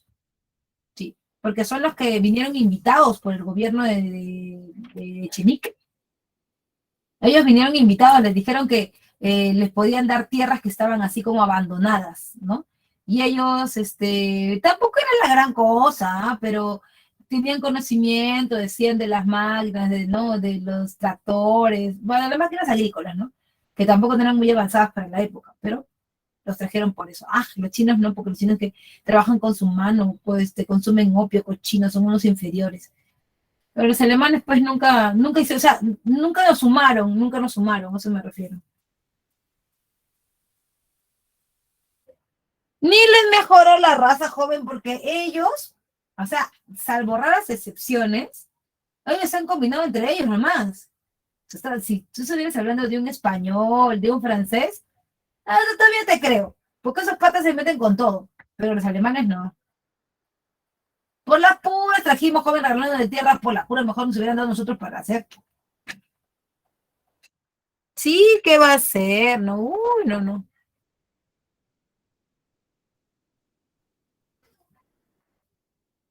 Ah, no, claro que es bonito, pero, o sea, lo que él quería no era que Posuso fuera bonito. Lo que él quería era que nosotros fuéramos más blancos.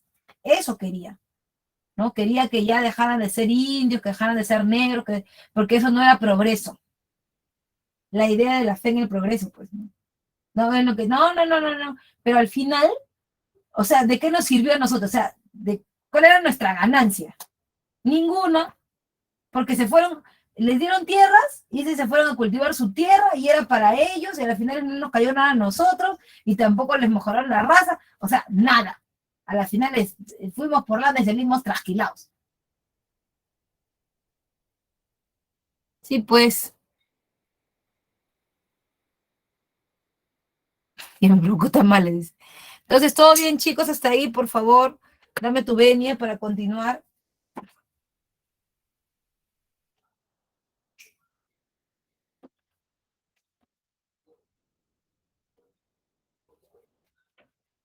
Mientras yo sigo tomando mi tecito, ¿todo bien?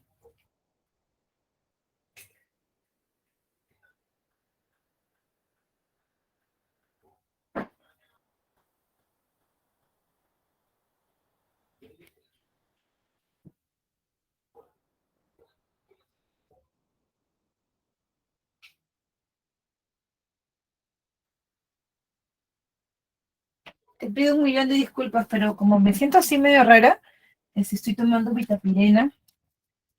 A ver si me pasa, ¿no? Siento como raro. ¿En el cafetín venderán tamales? ¿Cuál cafetín, joven? ¿Qué hablas?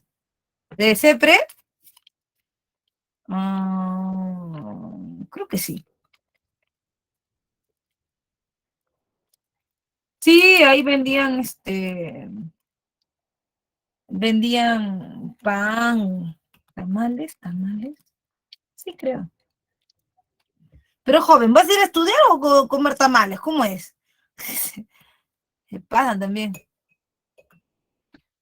¿Cuál, la viruela del mono? No, creo que más bien puede ser como un resfriado o algo así. Ándate, joven, la viruela del mono, ándate. ¿Cómo va a ser joven? No, pucha, que la boca se te haga chicharrón, joven. ¿Cómo?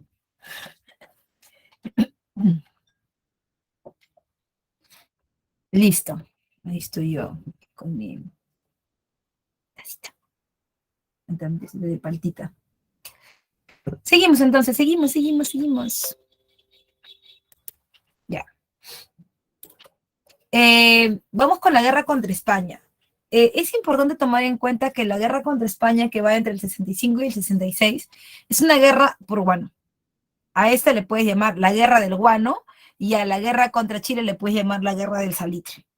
Ya, eso es así. La guerra del guano y la guerra del salitre.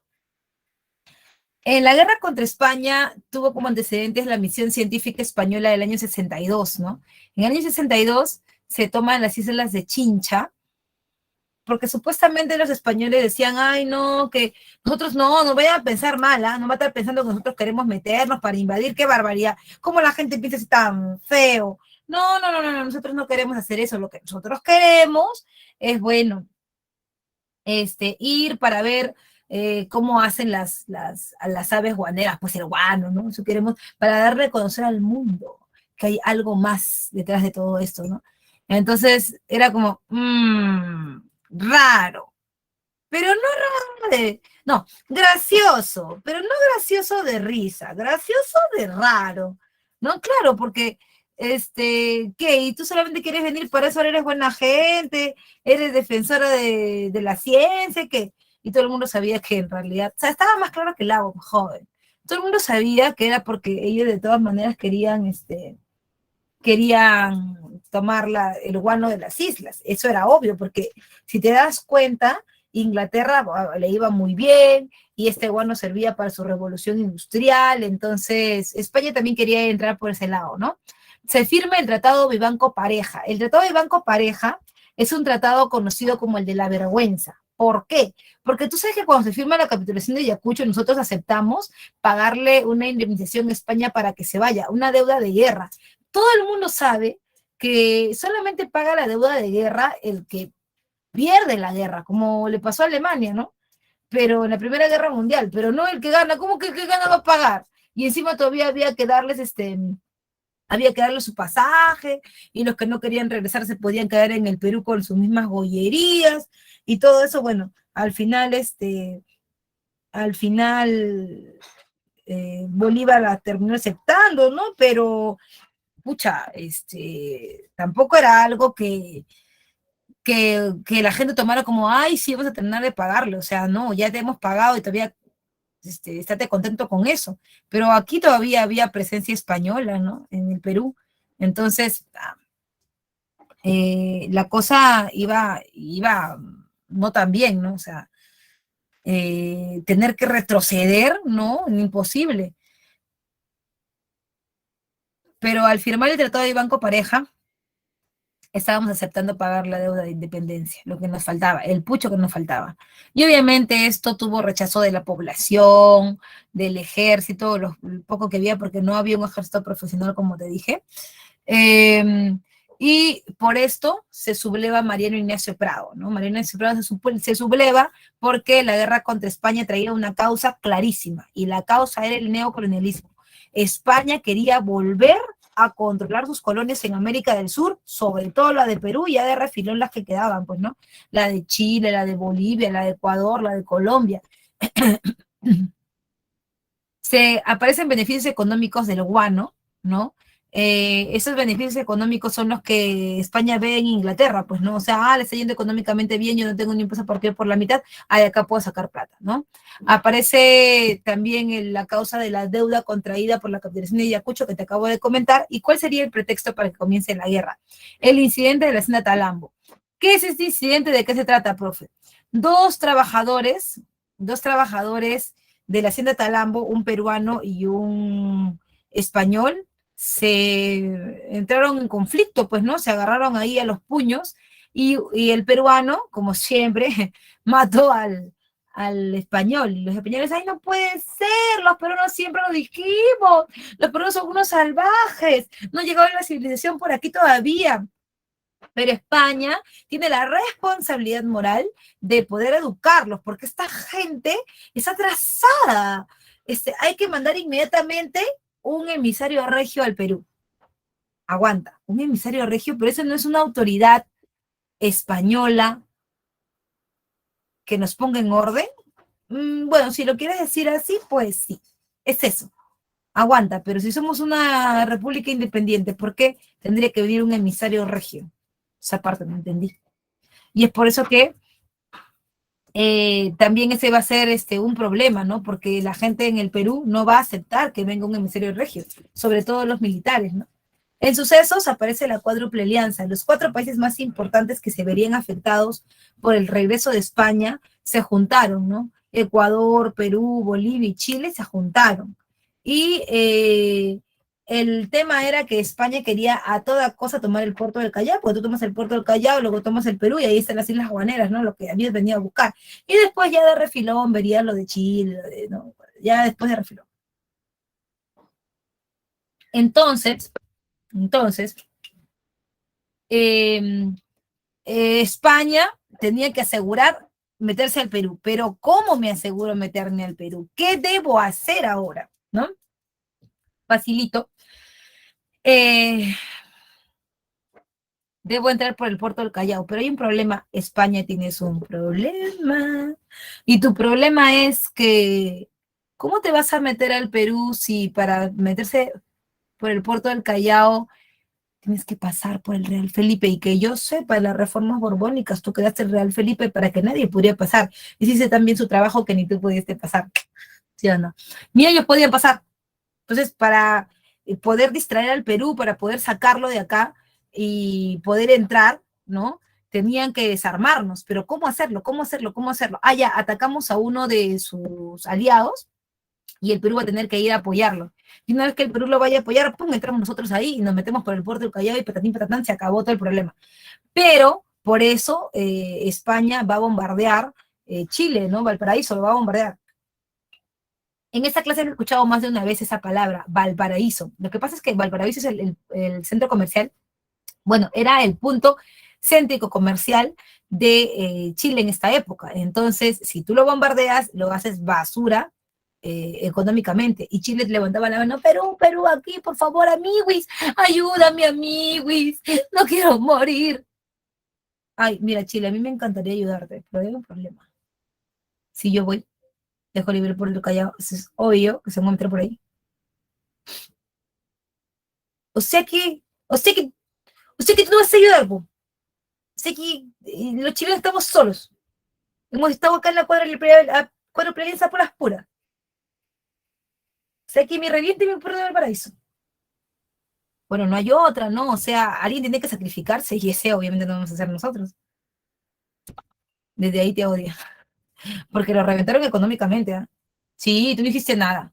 Pero bueno, igual ganamos la guerra contra España, y los españoles, lo que hicimos a favor de ellos es que los españoles ya no regresaron. Que si no le hubieran quitado el salitre ellos también, ¿no? Ganamos en el combate de 2 de mayo.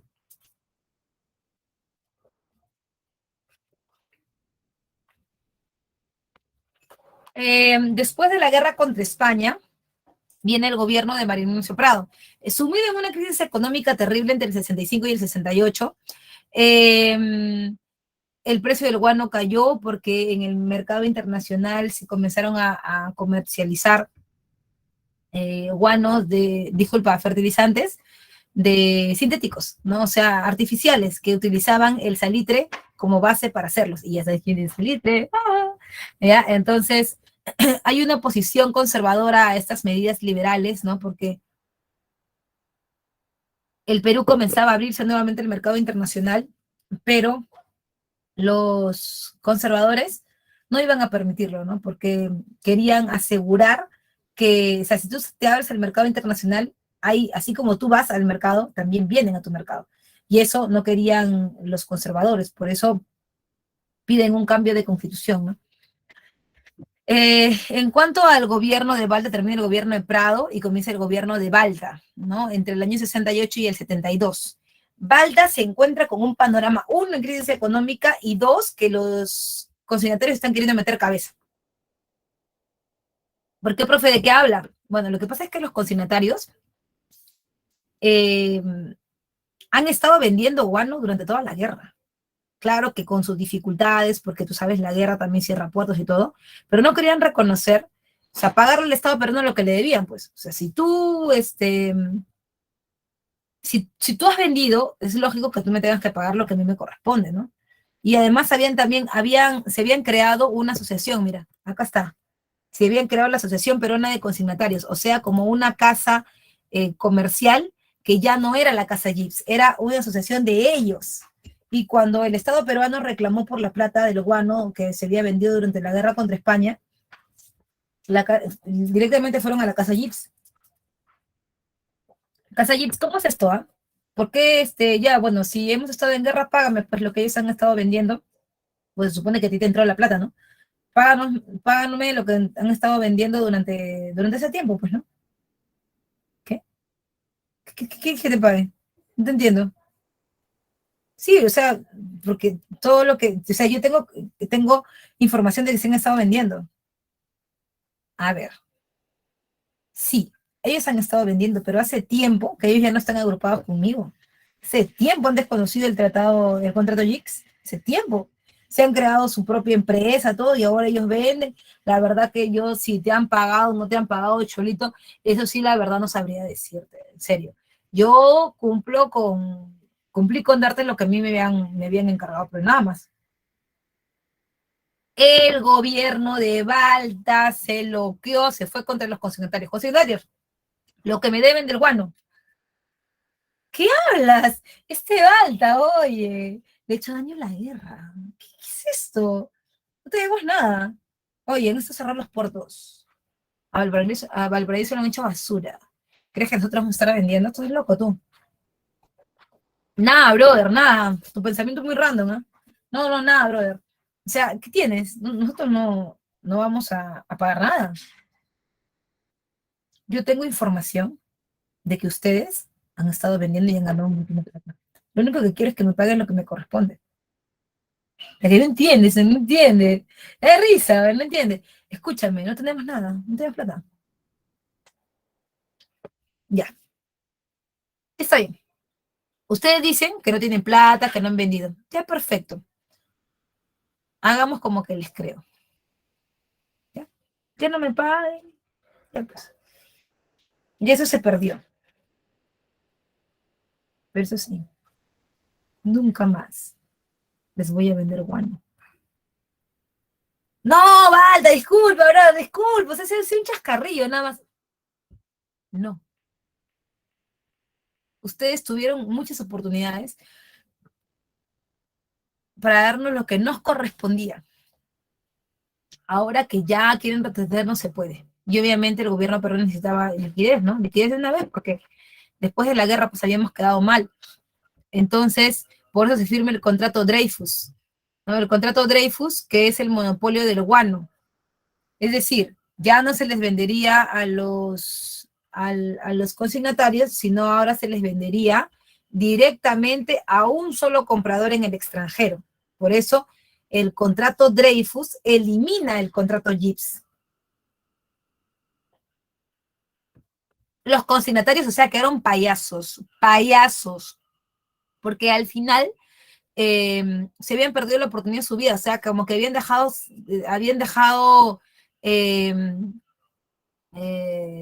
habían dejado huir a la gallina de los huevos de oro, ¿no? Entonces, hubieron altos ingresos invertidos en obras públicas porque los Dreyfus se comprometieron a pagar la deuda externa, lo cual no lograron porque el precio del guano decayó mucho a nivel internacional y al final toda la plata que nos dieron, nosotros lo invertimos en el plan ferroviario de Enrique Meix, que consistía en unir una zona productora con una zona comercial. ¿Qué quiere decir esto? Que la idea del gobierno de Balta era sacar mineral, por ejemplo, sacar carbón, sacar cobre de las minas que teníamos en la sierra, sobre todo en la sierra central, y luego con un tren traerlas a Lima, ¿para qué? Para poder conectarlas con el puerto del Callao y de esa manera poder completar el circuito económico. Sin embargo, el problema de todo esto era que la geografía, claro, porque esto era un modelo norteamericano.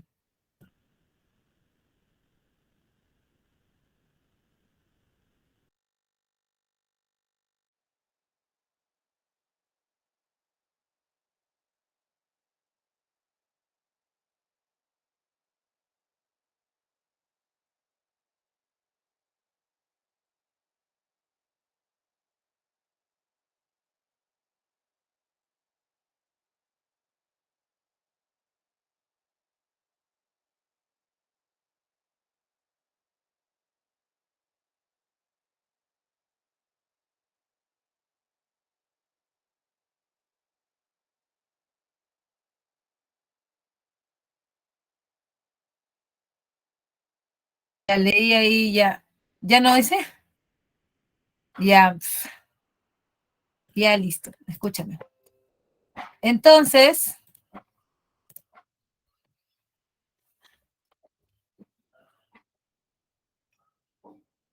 ay, entonces, el problema era que es que es geográfico, pues no, en Estados Unidos tú unes con un tren una mina y un puerto y normal, porque en esa zona pues es plano. Pero acá no, pues acá tenías que volarte cerros, para arriba, para abajo, para arriba, para abajo, para arriba, para abajo. Eso no se podía hacer. Por eso que la plata que se invirtió como que no rindió los frutos que se buscaban, ¿no? Por otro lado, también este contrato de Dreyfus perjudicaba a la plutocracia guanera, o sea, esta gente que tenía mucha plata producto del guano, la perjudicaba en el sentido de que ahora ellos no iban a poder vender, ¿no? O sea, se les acababa el negocio. Y es por eso que ellos formaron un partido político. Ya no serían solo los guaneros, ahora era el partido civil, ¿no es cierto? El partido civil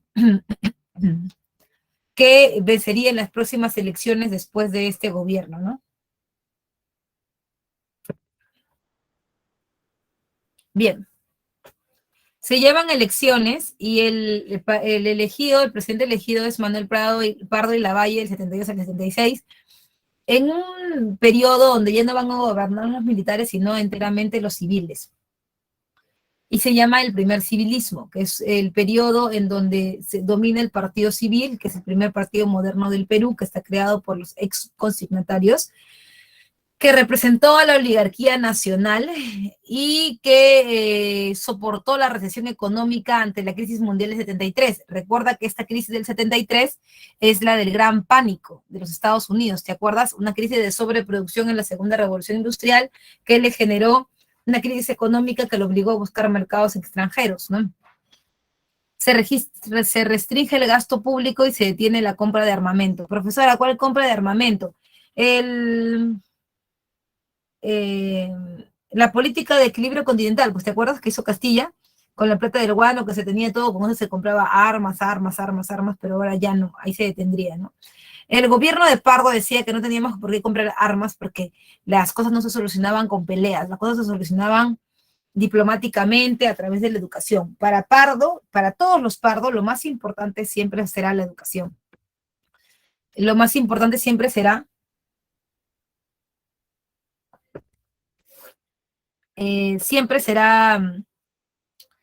que exista una base no militar, ¿ya? Los civilistas odian a los militares. En su gobierno se nacionalizó las salitreras de Tarapacá, o sea, se vendió el salitre de Tarapacá ya no a los chilenos ni a los ingleses, sino a privados, pero peruanos, ¿no? Obviamente favoreciendo a sus amigos, ¿no? Porque eran como, como Alfonso Ugarte, ¿no? Alfonso Ugarte, amigo de los civilistas, un hombre de mundo, ¿no? Era un gran salitrero de Tarapacá y justamente en esta época se hace su plátano. Alfonso Ugarte no era militar, por si acaso. Alfonso Ugarte era un pata millonario, pitucazo, salitrero, que cuando llega la guerra contra Chile, como el Perú no tenía un ejército profesional, porque el Perú nunca tuvo un ejército profesional, juntó a sus, así como si fuera un caudillo, juntó a sus indios y fue a la guerra para defender su salitre. La mayoría hizo eso. Habían pocos que sí eran militares de carrera. Se firma el Tratado Secreto Defensivo con Bolivia en el 73, ¿no? El Tratado de Secreto, que decía que si Bolivia era atacada por Chile, Perú la ayudaría, y si Perú era atacado por Chile, Bolivia lo ayudaría, militarmente. Pero eso le hacía recordar a los chilenos la Confederación Perú-Boliviana, eso se van a unir para fregarnos la vida a nosotros. Entonces, eso como que se utilizó de pretexto para que comience la guerra.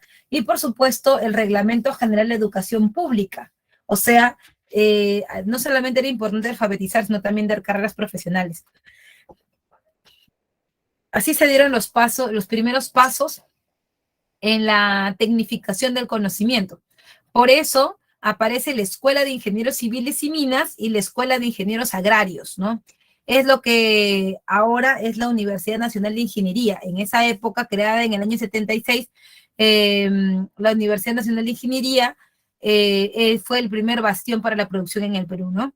Y bueno, en la reforma de San Marcos se organizó el primer censo de la República para ver cuánta población había, y se restringió el contrato Dreyfus, o sea, se puso en stand-by, porque obviamente eran estos civilistas que antes habían sido guaneros los que estaban afectados por el contrato Dreyfus, y ahora lo paralizarían para que ellos vuelvan a poder vender. Si me preguntas qué pasó con ese contrato, fue reemplazado por el contrato Rafael y Hermanos, en donde nuevamente los guaneros regresarían a comprar y vender el guano.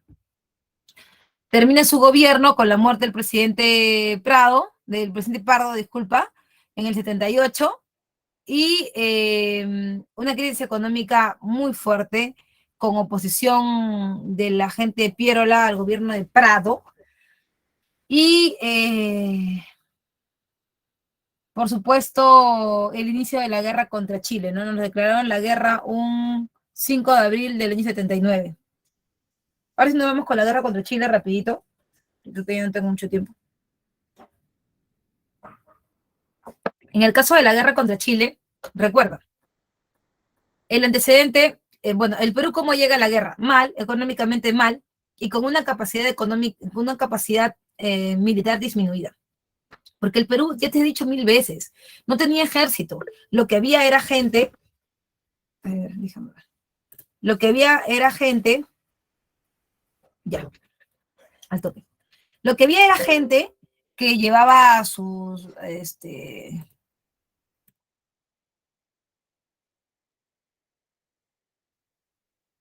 diapositiva 11. Es que no sé por qué no está pasando las diapositivas.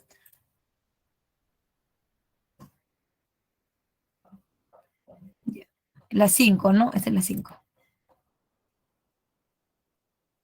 Ya. Y sí, por terminar. Lo que había era gente que te llevaba su propio ejército, ¿no? La causa principal, la ambición chilena por el salitre del sur del Perú y Bolivia.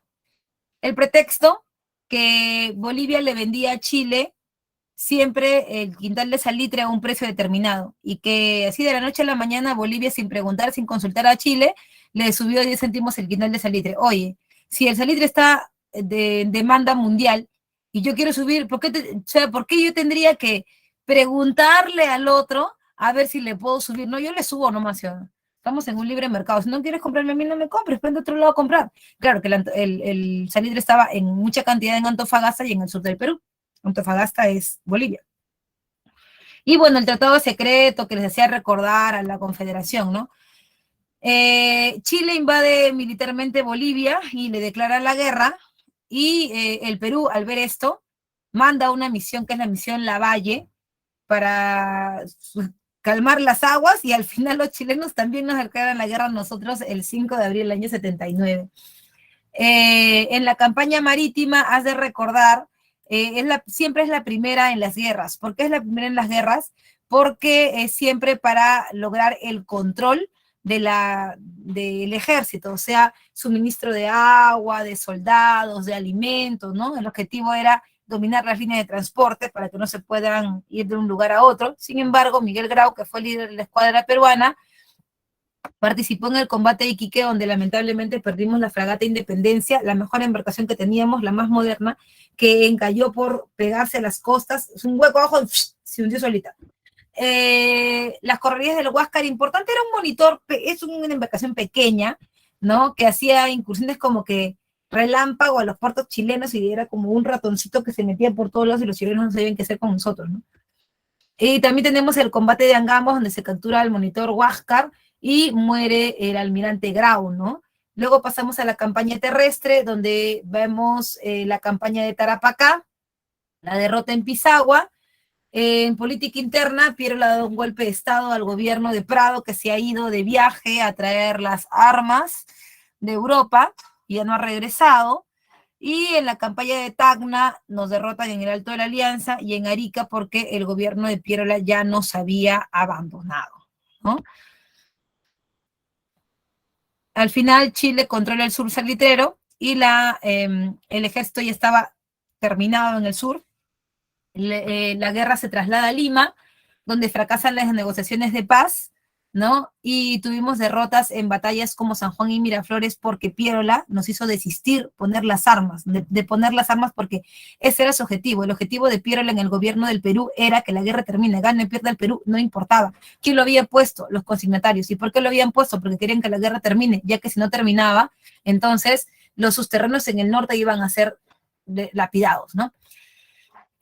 Finalmente termina esta campaña de Lima con el gobierno de García Calderón, llamado el gobierno de la Magdalena, que se centró en el distrito de Pueblo Libre. Finalmente, la resistencia de la Breña con el mariscal Cáceres, ¿no?